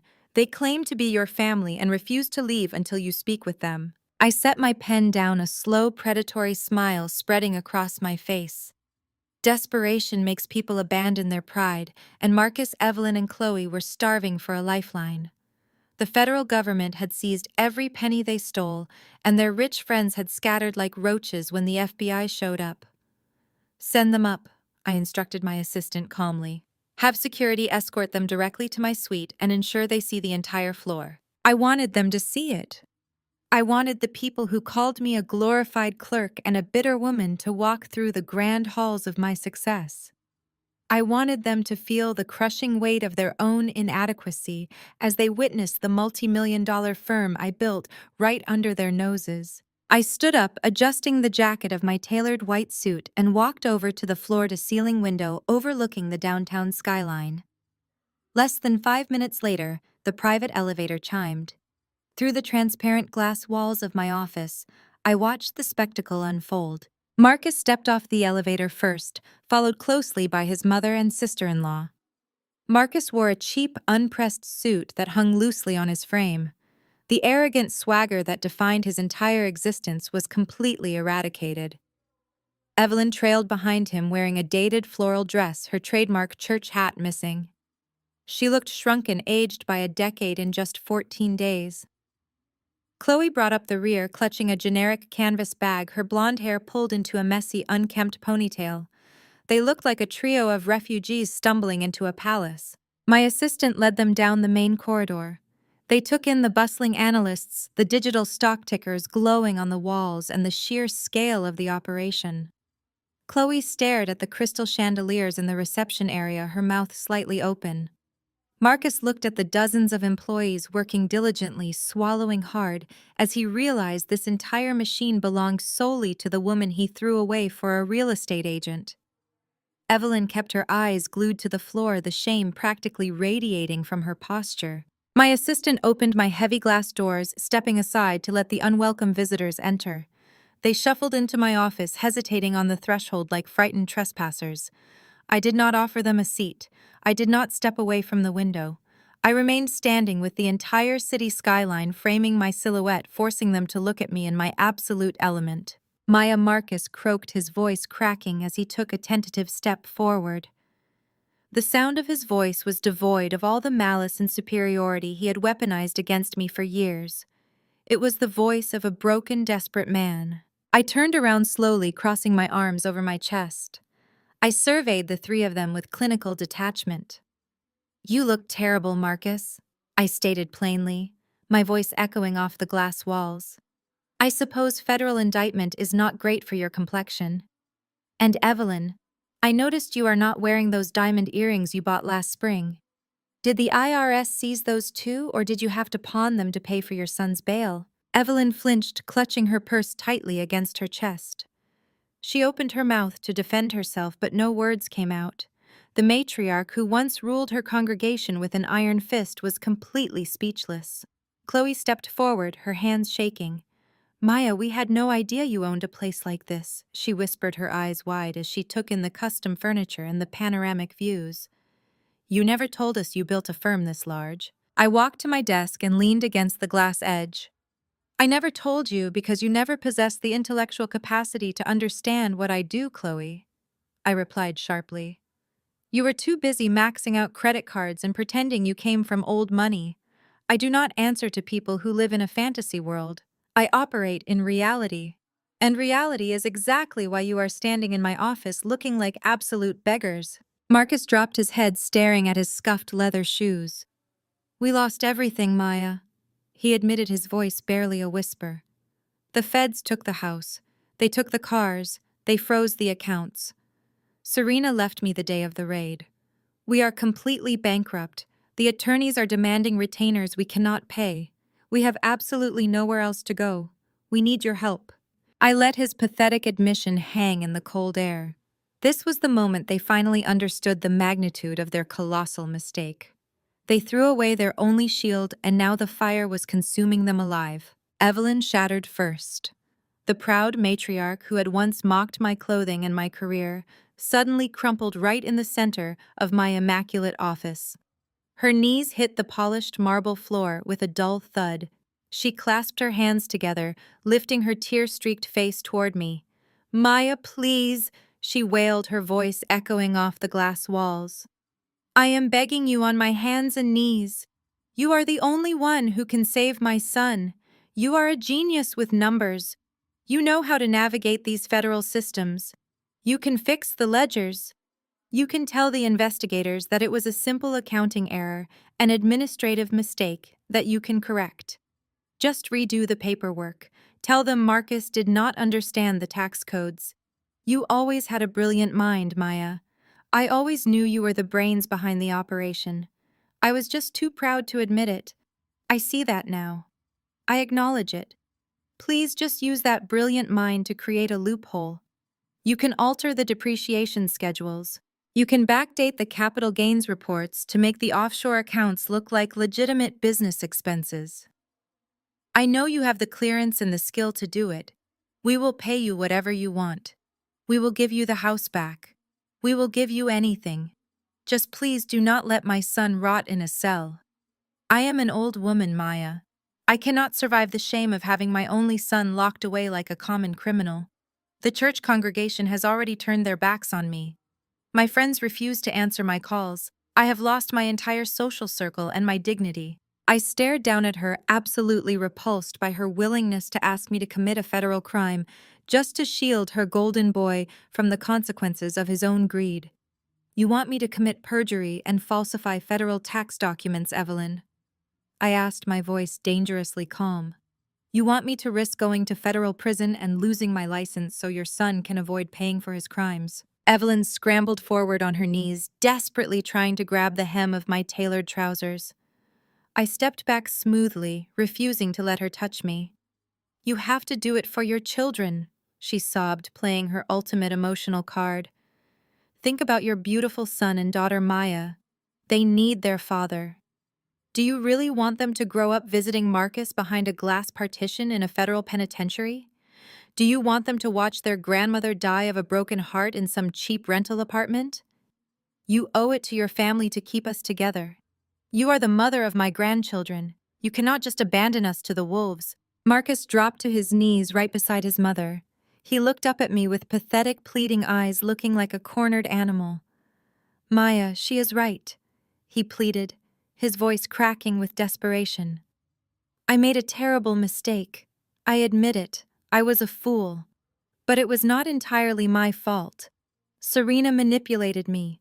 She got into my head and made me think I deserved a different lifestyle. She demanded the luxury cars and the expensive vacations. She pushed me to spend money we did not have. I was blinded by her lies. She used me, Maya. The minute the money froze, she packed her bags and abandoned me. She never loved me. But I know you did. I know we had something real before I ruined it. You are the smartest woman I have ever known. Please, Maya, give me a second chance. I will do whatever you want. I will sign the company back over to you. I will let you run everything. I will be a better husband and a better father. I will spend the rest of my life making this up to you. I will go to counseling. I will do whatever it takes to rebuild our family. Just please, Maya, do not throw me away. I am terrified. Just use your connections to make this federal investigation go away. Do not let them take me away from our kids. I looked at the two of them kneeling on my floor, stripping away every ounce of their dignity. Khloe stood frozen near the doorway, too terrified to speak, simply watching her mother-in-law and brother-in-law grovel for their freedom. They were completely pathetic. Marcus was actually blaming a real estate agent for 7 years of systemic tax evasion and corporate fraud.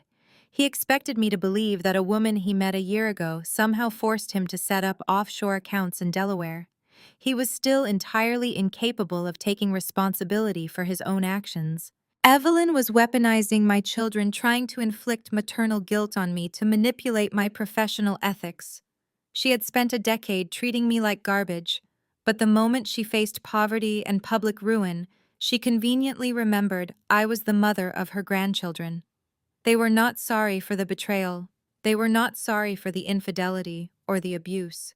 They were only sorry that they got caught, and they were utterly terrified of the consequences. I took a deep breath, letting the heavy silence stretch across the room. I looked at Marcus and Evelyn wallowing in their own miserable creation. The power dynamic had completely inverted. The people who once told me I was useless were now begging me to save their entire existence. I felt absolutely no pity for them. They had built their house on a foundation of lies, and now they were begging me to extinguish the flames consuming it. I leaned against my glass desk, letting them sit in their pathetic despair for another moment before I delivered a cold dose of reality. I would not give them a single shred of the mercy they were seeking. I would not give them a single shred of the mercy they were seeking. I did not raise my voice. I did not sigh. I simply reached across the smooth glass surface of my desk and picked up my smartphone. The heavy silence in the office was broken only by the muffled, pathetic sniffling of my former mother-in-law and the ragged breathing of my ex-husband.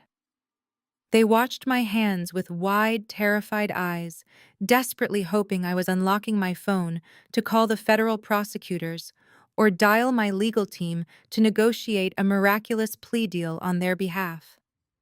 They genuinely believed their pathetic groveling had worked. They still thought they could manipulate me. I swiped past my email application and opened a secured encrypted folder hidden deep within my device. I tapped a digital toggle connecting my phone to the high-fidelity surround sound speakers discreetly integrated into the ceiling of my executive suite. I selected an audio file dated precisely 1 month ago, the exact date of our divorce settlement. I pressed play and set the phone face up on the desk. A sharp, crystal-clear audio recording instantly filled the expansive room. It was the undeniable sound of the courthouse conference room captured perfectly by the microphone on my smartwatch right before my mother and I had entered. "Make sure the lawyer crushes her completely," Marcus said, his recorded voice echoing from the ceiling speakers, dripping with absolute arrogance and cruel amusement. "I want her walking out of here with nothing but the clothes on her back. Serena wants the master suite cleared out by tonight." Marcus flinched violently on the floor, his eyes widening in pure horror as his own words played back to him. Then Evelyn's unmistakable haughty tone chimed in on the recording, cutting through the air with venomous clarity. "Take everything, Marcus. Take the house, the cars, the business. Leave that useless woman on the streets where she belongs. She was never good enough for this family anyway. Once she is bankrupt and broken, you can petition the court for full custody of the children. A destitute woman cannot fight a millionaire in family court." Evelyn stopped crying instantly. The blood drained entirely from her face, leaving her looking like a hollow, terrified ghost. She stared up at the ceiling speakers, paralyzed by the undeniable echo of her own malice. Chloe's voice joined the recorded conversation next, her fake transatlantic accent sounding exceptionally grating. "It is honestly embarrassing that we even have to breathe the same air as her today. Make sure you cancel her corporate credit cards immediately, Marcus. I do not want her trying to steal from the family trust on her way out the door." I reached out and tapped the screen, pausing the playback. The sudden silence that crashed down upon the office was deafening. I looked at the three of them, perfectly capturing the sheer, unadulterated terror radiating from their frozen postures. "You want to talk about family, Evelyn?" I asked, my voice slicing through the quiet room like a surgical scalpel. "You want to kneel on my marble floor and cry about my children? You want to beg me to protect the grandmother of my son and daughter? Yet precisely 30 days ago, you sat in a courthouse plotting to strip me of every single asset I possessed so you could legally steal my children from me. You wanted to leave the mother of your grandchildren homeless, bankrupt, and broken on the streets. You did not care about family then. You only cared about power control and your sick, twisted ego." Evelyn opened her mouth, her jaw trembling, but no sound emerged. The undeniable proof of her absolute cruelty had completely destroyed any remaining leverage she thought she held. "And you, Marcus?" I continued, shifting my gaze to the pathetic man, kneeling beside his mother. "You dare sit here and blame your mistress for your own catastrophic failures. You claim Serena manipulated you into spending money you did not have. But my recording proves you were actively planning to evict me and move her into my bedroom before the ink on our divorce papers was even dry. You enjoyed hurting me. You reveled in the thought of leaving me destitute. You thought you were an untouchable titan of industry, crushing a weak, submissive wife." I stood up from my desk and slowly walked around to the front, towering over them. "You are not sorry, Marcus. You are just terrified because the weapon you tried to use to destroy me exploded right in your face. You wanted 100% of the company so badly. You wanted the crown, the glory, and the absolute control. I just stepped aside and let you take the throne. I gave you exactly what you demanded. It is not my fault that your throne was built entirely on a foundation of federal tax fraud." Chloe remained pressed against the glass door, trying to make herself as small and invisible as possible. I turned my attention to her, offering a cold, dismissive smile. "And you, Chloe, so deeply concerned about me stealing from your fake family trust. It turns out the only thieves in this room are the people who share your last name.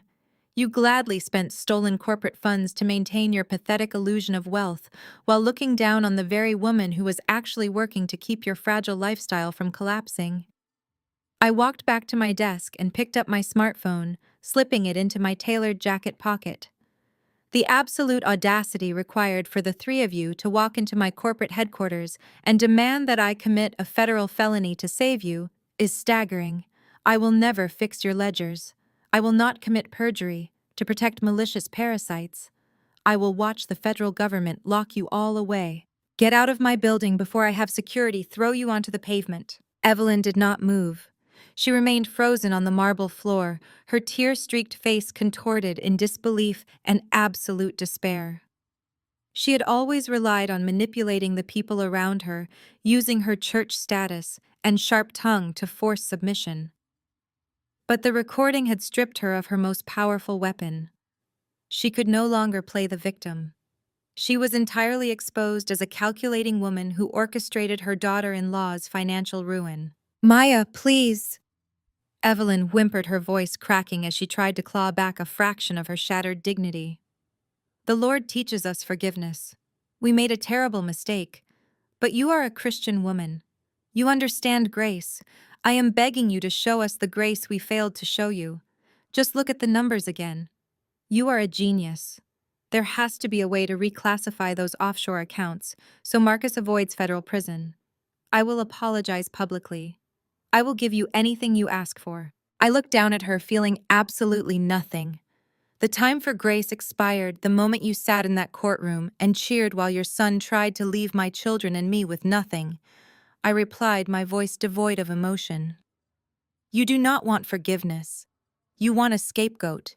You want me to commit federal tax fraud, risk my freedom, and forfeit my professional license to shield your son from his own greed. You are asking me to destroy my clean life, to save a criminal empire designed to exclude me." Marcus spoke, his voice trembling, as he pushed himself up from his knees. He looked completely defeated, his shoulders slumped and hands shaking. "Maya, we are not asking you to take the fall," he pleaded, stepping closer to my desk, but stopping when I held up my hand. "We just need you to reorganize the ledgers. You know how IRS algorithms work. You know how to structure depreciation schedules to make deficits disappear. You kept the company running for years. You kept us out of trouble. You can do it one last time." I let out a harsh, bitter laugh that echoed off the glass walls. "You still do not understand what I do, Marcus," I stated, shaking my head at his staggering ignorance. "I never falsified a single document while we were married. I spent 80 hours a week working within the strict confines of federal tax law, desperately trying to balance the gaping holes your reckless spending created. I kept the company afloat using legal strategies, but the moment you filed for divorce, you escalated your theft. You started funneling millions into unregistered shell companies to buy luxury cars for your mistress and fund Khloe's shopping addiction." I walked around the edge of my desk, standing feet away from the man who destroyed our family. "You cannot fix theft with creative accounting, Marcus," I said, staring directly into his panicked eyes. "Numbers do not lie. A spreadsheet does not care about your ego. A ledger does not care about your mother's social standing at the country club. The math is absolute. You stole $4 million from the Treasury. The money is gone. There is no magical loophole that makes $4 million missing dollars suddenly reappear." "But you are a forensic accountant," Khloe cried out from the doorway, her voice shrill with panic. "You find missing money for huge corporations all the time. You can find a way to fix this." "I find missing money because I hunt down the thieves who steal it, Khloe," I corrected sharply, shooting her a freezing glare. "I do not protect the criminals. I expose them. And my reputation in this industry is built entirely on my uncompromising integrity. I would never commit a federal crime to save the people who plotted to leave me destitute. My numbers are flawless, and my conscience is completely clear. The federal investigators already have my comprehensive whistleblower report. They have the shadow ledgers. They have the wire transfer logs proving your husband drained Evelyn's retirement accounts. The puzzle is already solved." Evelyn gasped, clutching her chest as if she had been physically struck. She looked at Khloe, the realization of her daughter-in-law's ultimate betrayal finally sinking in. "You stole from my retirement fund!" Evelyn shrieked, her voice echoing down the hallway outside my office. "You told me the market dipped." "I am not hosting your family drama in my corporate headquarters," I interrupted, shutting down their impending argument before it could escalate. I reached over to my desk and pressed the red button on my intercom system. "Security. I have 3 hostile trespassers in the executive suite. Send a tactical escort immediately. I want them removed from the premises, and I want them permanently banned from entering this building ever again." Marcus lunged forward, pure desperation taking over his senses. "Maya, wait!" he yelled, reaching out to grab my arm. Before his fingers could even brush the fabric of my tailored suit, the heavy glass doors of my office swung open violently. 4 massive security guards stepped into the room, their expressions hardened and professional. The lead guard immediately grabbed Marcus by the shoulder, twisting his arm behind his back and forcing him away from my desk. Another guard hauled Evelyn up from the marble floor, gripping her tightly by the elbow. Khloe did not even wait to be grabbed. She turned and sprinted out of the office, sobbing hysterically as she ran toward the elevators. "Let me go," Marcus shouted, struggling against the heavy grip of the security guard. "Maya, you cannot do this to me. I am the father of your children. You are destroying my life." I watched them physically drag Marcus toward the glass doors, feeling a sense of absolute closure. "You destroyed your own life, Marcus," I called out, watching his terrified face as he was hauled backward into the hallway. "I simply handed you the pen. Enjoy your audit." 8 months later, the slow grinding gears of the federal justice system finally reached their devastating conclusion. The Richard B. Russell Federal Courthouse was an imposing fortress of polished granite and cold, unforgiving authority. The atmosphere inside courtroom 4B was suffocatingly tense, smelling of floor wax and stale, nervous sweat. I sat perfectly upright in the second row of the spectator gallery, my posture impeccable and my expression entirely serene. I wore a tailored charcoal gray power suit with a crisp ivory silk blouse, looking every bit the untouchable multi-million-dollar executive I had become. I crossed my legs, smoothing an invisible wrinkle from my trousers, completely unbothered by the heavy solemnity of the room. At the defense table sat Marcus. The transformation he had undergone over the past 8 months was startling. The custom-tailored Italian Navy suits and the arrogant, confident swagger were entirely gone.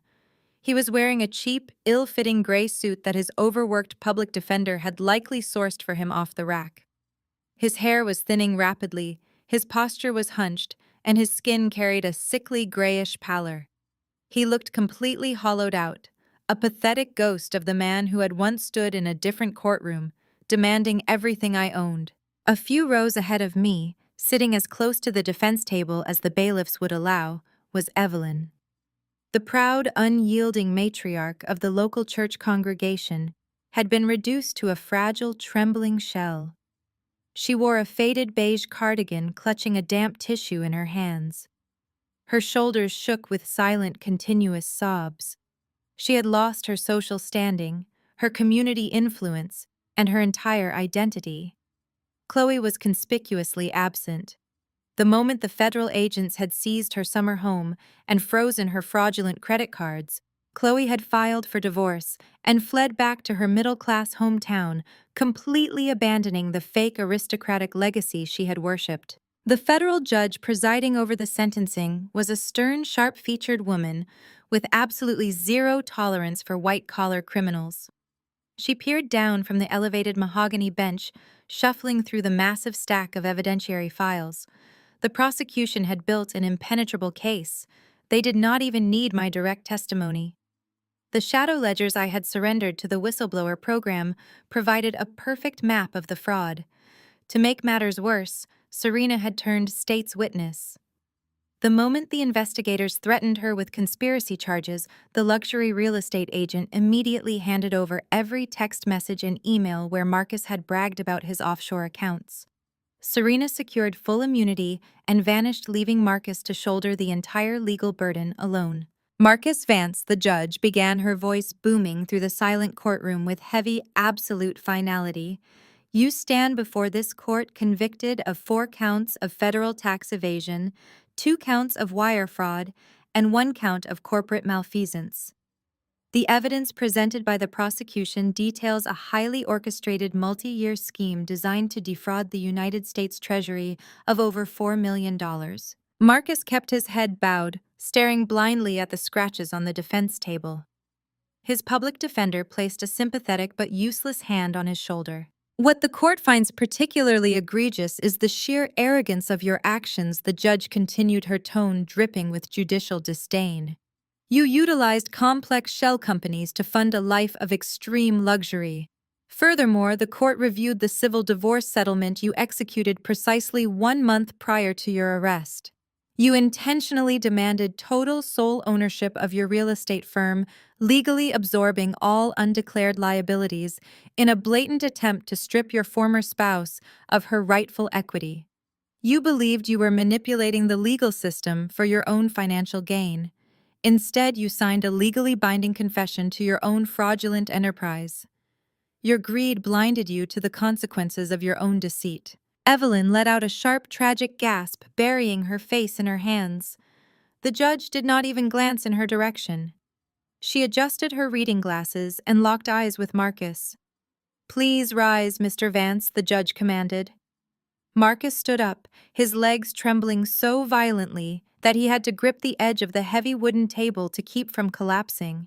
"For the crimes of tax evasion and corporate fraud, I sentence you to 84 months in a federal correctional facility," the judge declared, her gavel resting in her hand. "That is 7 years in federal prison with no possibility of early parole. Upon your release, you will face 3 years of supervised probation. Additionally, you are ordered to pay full restitution of $4 million plus standard federal penalties to the United States Treasury." The heavy wooden gavel slammed down against the sounding block. The sharp crack echoed through the courtroom, sealing his fate forever. Evelyn wailed aloud, an agonizing sound of pure maternal despair. She reached out toward the wooden partition separating the gallery from the defense table, but a stern court officer immediately stepped in her path, blocking her forward movement. 2 armed United States Marshals approached Marcus from behind. They instructed him to place his hands behind his back. Marcus complied mechanically, moving like a broken toy. As the marshals stepped closer, Marcus turned his head, looking over his shoulder toward the gallery. His panicked, bloodshot eyes swept past his sobbing mother and locked directly onto me. I did not smile. I did not sneer. I did not offer him a single ounce of gloating or malice. I simply looked back at him with the cold, empty detachment reserved for a complete stranger. I wanted him to see my absolute peace. I wanted him to recognize that while his life was entirely over, mine was ascending to heights he could never reach. The heavy metallic click of the steel handcuffs locking around his wrists snapped the silence of the room. The sound was sharp, final, and incredibly satisfying. The marshals grasped him firmly by the arms and led him toward the side-holding door. He did not look back again. The heavy security door closed behind him, swallowing him into the federal penal system. I calmly picked up my designer leather briefcase and stood up from the wooden bench. I smoothed the front of my jacket and walked gracefully down the center aisle. I passed Evelyn as she wept uncontrollably into her hands. She was entirely invisible to me. I pushed open the heavy brass doors of the courtroom and stepped out into the grand hallway. I walked out of the courthouse and into the bright, warm afternoon sunlight, breathing in the crisp, clean air of my hard-won freedom. The first phase of my justice was complete, but the final act of reclaiming my territory was just about to begin. 3 weeks after the federal sentencing, the government moved rapidly to liquidate the seized assets of Marcus Real Estate to satisfy the massive treasury debt. The crown jewel of their public auction block was the $1.2 million suburban estate. The mansion that Evelyn had proudly paraded to her church congregation and Serena had greedily measured was now just a distressed property listed on a federal foreclosure registry. I did not attend the public auction in person. I sat comfortably in my downtown penthouse, sipping black coffee and monitoring the live bidding portal across my screens. I had established a blind limited liability company shielded by layers of corporate privacy laws specifically for this transaction. The local real estate market was already softening, but the highly publicized FBI raid had permanently stained the property. Suburban buyers are notoriously superstitious about purchasing homes associated with federal prison sentences and financial ruin. The opening bid started shockingly low. A small handful of local real estate investors threw out very modest numbers hoping for a quick flip. I watched the numbers tick upward slowly. I waited with absolute patience, sipping my coffee as the auction clock ticked down to the final 60 seconds. I directed my proxy attorney to strike with overwhelming force. We placed a cash bid that completely demoralized the remaining competitors, but still amounted to barely a third of the home's original market value. The digital gavel dropped on my screen. The transaction was finalized. I had legally purchased my own custom-designed fortress back from the federal government for absolute pennies on the dollar. The following Monday, I drove my car back to the familiar circular driveway. The bright yellow federal warning tape had been completely removed, leaving behind a chilling silence. I unlocked the heavy mahogany front door with a brand new set of keys and pushed it open. Stepping into the grand foyer, I was immediately struck by the stark emptiness of the space. The federal agents had stripped the house completely bare to satisfy the restitution orders. The sparkling crystal chandeliers were gone. The custom leather furniture had been hauled away. The expensive artwork Marcus had purchased to impress his clients was removed, leaving faded rectangular outlines on the freshly painted walls. The house was a hollow, echoing shell, stripped of all its arrogant prestige.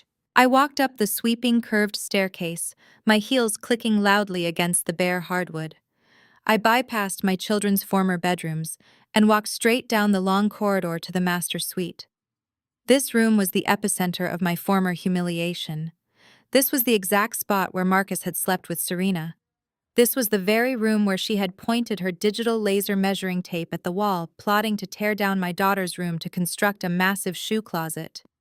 I stood in the center of the empty space, remembering the smug, victorious look on her face when she told me to carry my boxes carefully down the stairs. I did not buy this house to live in it.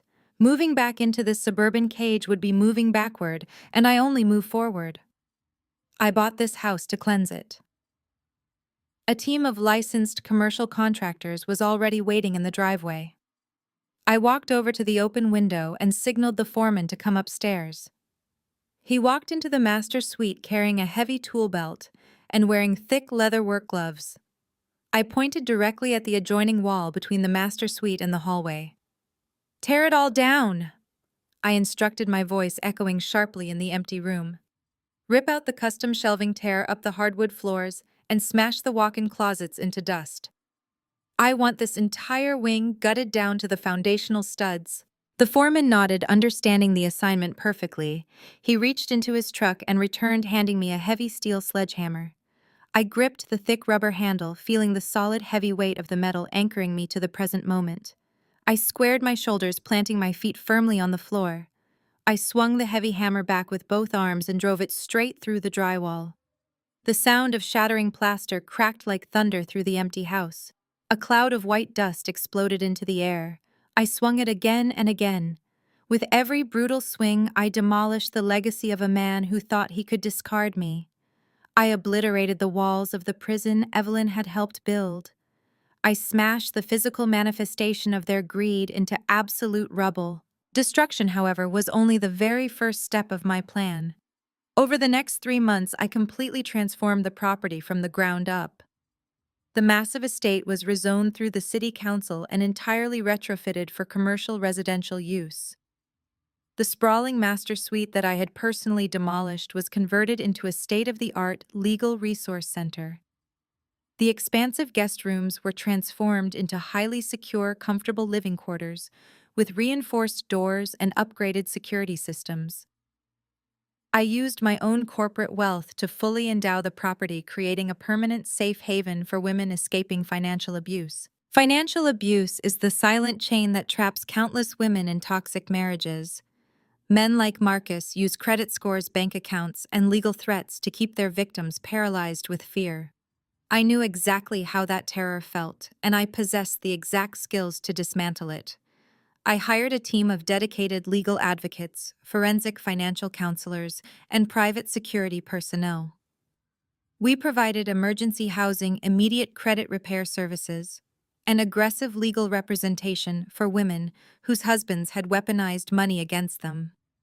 I took the ultimate symbol of my ex-husband's toxic, fragile ego and turned it into a heavily funded fortress that would actively destroy men exactly like him. The house was no longer a monument to his arrogance. It was now a permanent weapon of absolute empowerment for women. While my foundation flourished, the remaining members of the Vance family were experiencing a brutal, irreversible descent into societal irrelevance. The federal freeze had not merely stripped them of stolen wealth. It had entirely obliterated the fraudulent social currency they used to terrorize everyone around them. For narcissists who build their entire existence on the perception of superiority, becoming invisible and impoverished is a fate far worse than any physical prison. I did not need to actively ruin their lives anymore.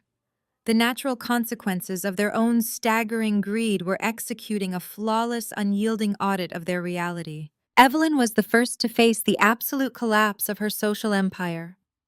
For decades, she had used her position as the president of the Church Ladies' Auxiliary Board as a weapon to judge, ostracize, and control the congregation.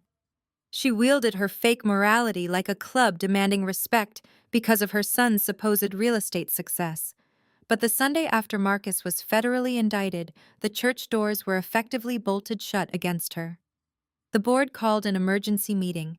Evelyn arrived wearing one of her few remaining decent dresses, attempting to project her usual haughty arrogance.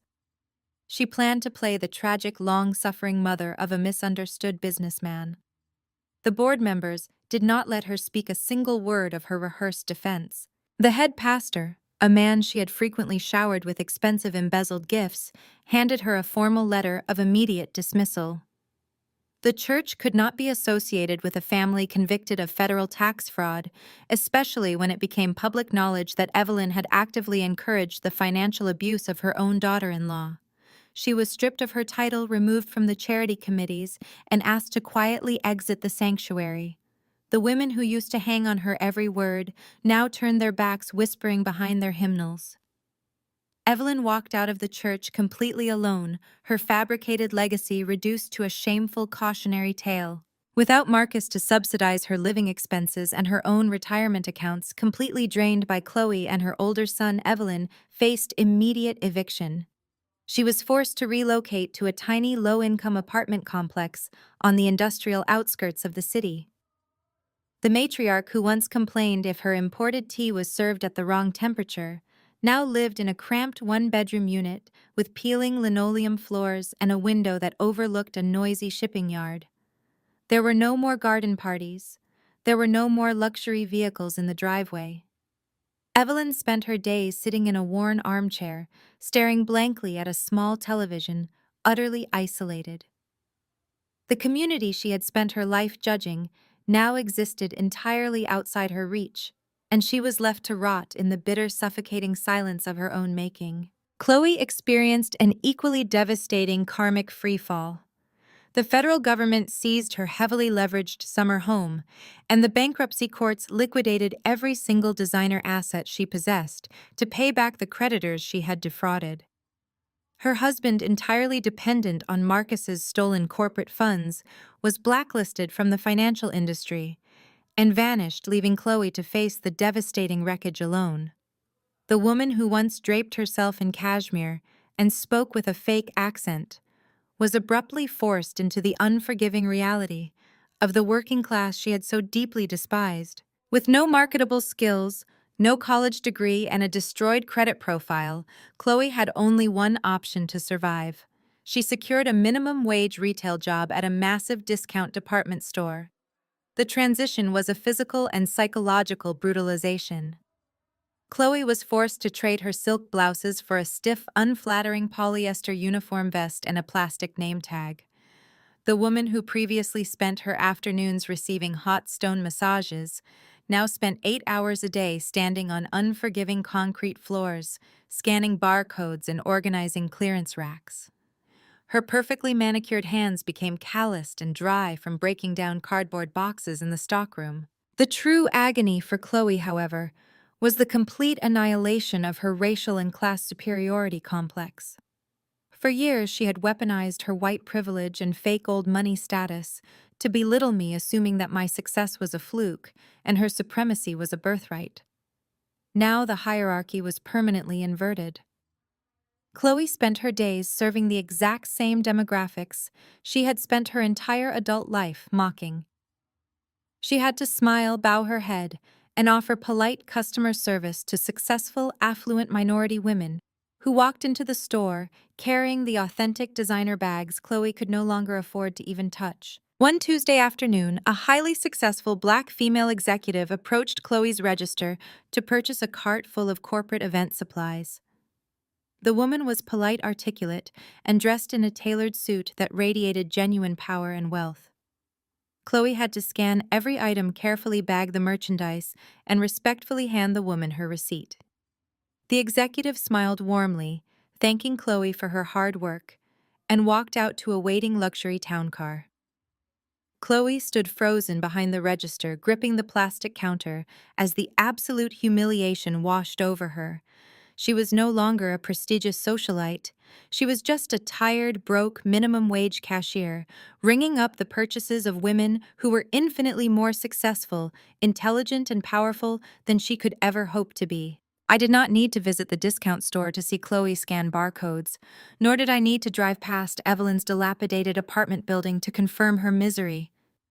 The forensic accounting of the universe had perfectly balanced the scales. They had attempted to bury me under a mountain of debt, racism, and misogyny. In return, the heavy stone of their own malicious ignorance had rolled backward, crushing them into the dirt. They were permanently locked in prisons of their own design, stripped of their wealth, their pride, and their voice. My own personal ledger remained completely clear, and their deficit was absolute and eternal. Exactly 365 days after the Thanksgiving dinner that triggered the collapse of my ex-husband's fraudulent empire, I stood in the massive chef's kitchen of my downtown penthouse. The air smelled of roasted turkey, candied yams, and fresh-baked cornbread. The floor-to-ceiling windows offered a panoramic view of the autumn sunset, painting the city skyline in brilliant copper. I poured expensive red wine into a crystal glass, listening to the joyous sounds echoing through my home. This Thanksgiving was fundamentally different from the miserable gatherings I had endured for 8 years in the suburbs. There were no judgmental church ladies evaluating my worth. There were no arrogant sister-in-laws delivering thinly veiled racial microaggressions. There was no suffocating matriarch demanding complete submission to a fake family legacy. Today, my home was filled entirely with genuine love and absolute loyalty. My children were laughing in the living room, playing a video game with 2 of my senior forensic analysts. The trauma of their father's infidelity was completely erased, replaced by the unshakable security of a mother who fiercely protected their future. They were thriving, completely shielded from the toxic fallout of the Vance family disgrace. My mother, Clarice, stood beside me, expertly slicing a homemade pecan pie. She wore a stunning silk blouse, her posture straight and proud. She had watched me endure years of emotional abuse, always advising me to calculate my moves in silence rather than matching their chaotic volume. Now she was reaping the rewards, watching her daughter reign over a multi-million-dollar firm and a peaceful home. I picked up 2 plates of appetizers and carried them to the massive dining table. My closest friends who supported me when I packed those boxes were already seated. We were highly educated, independent women who refused to shrink ourselves for fragile men. The table was a vibrant display of absolute abundance. We did not need stolen corporate funds to afford our feast. Every single item here was purchased with clean, legitimate wealth. As everyone gathered around the dining room, taking their seats with warm smiles and relaxed laughter, Clarice picked up her wine glass. She tapped her silver fork against the crystal, demanding the room's attention. The lively chatter immediately settled into a respectful hush. "I want to propose a toast," Clarice announced, her voice ringing clear and steady across the beautiful room. A year ago, we sat surrounded by deeply ignorant people who mistook my daughter's quiet grace for weakness. They thought they could strip her of her dignity, but they forgot one crucial rule. Clarice turned her gaze to me, a slow, deeply satisfied smile spreading across her face. Never fight a battle with the person who manages the ammunition. I told Maya to give them exactly what they demanded. Give the greedy people the entire rope and simply step back. We are standing here today because my daughter let them hang themselves with their own arrogance. To Maya, to absolute justice, and to the peace of mind that comes from owning your life. To Maya, the table echoed back, raising their glasses high. The clinking of crystal resonated like a victorious chime. I took a sip of my wine, letting the warmth settle deep into my chest. I looked at the beautiful faces surrounding me and felt a profound sense of empowerment. The journey from that divorce court to this penthouse had tested my endurance, but it had also forged me into an unbreakable weapon. I stepped out onto the private terrace, leaving the joyous noise behind me. The cool autumn wind brushed my face as I looked down at the financial district. I spent my marriage believing my role was to support my husband from the shadows, to fix his mistakes so he could shine. I had allowed myself to believe that keeping the peace was more important than protecting my own peace. I will never make that catastrophic mistake again. I rested my hands on the glass railing, looking out at the empire I had conquered. Financial independence is not just about possessing a high credit score or having a comfortable savings account. Financial independence is a woman's greatest and most impenetrable armor. It is the absolute power to walk away from a toxic environment without asking for permission. It is the ability to look a manipulative mother-in-law in the eye and laugh at her threats. It is the power to sign a divorce settlement that hands your cheating husband his own federal prison sentence. When you control your own money, you control your own destiny. You dictate the terms of your own survival. So if there is anyone out there currently sitting in a suffocating home wondering how to escape a man who uses his wallet as a weapon, listen to me carefully. Do not scream. Do not cry. Do not beg them to see your worth. You need to start planning now. Secure all your assets. Document every single transaction. Learn the numbers because the numbers will never lie to you. And if anyone dares to call you a bitter woman for fiercely protecting your wealth and your children, just smile, let them talk, and let your lawyer deliver the final devastating blow. Have you ever had to use a legally binding contract to teach a traitor the ultimate lesson? Please share your story in the comments below. Never apologize for demanding exactly what you are owed. I turned away from the breathtaking view of the city skyline and walked back inside my beautiful penthouse. The sound of my children's laughter greeted me, wrapping around my heart like a protective shield. I took my seat at the head of the table, surrounded by my chosen family. I raised my glass one final time, savoring the crisp taste of the wine and the absolute sweetness of my flawless victory.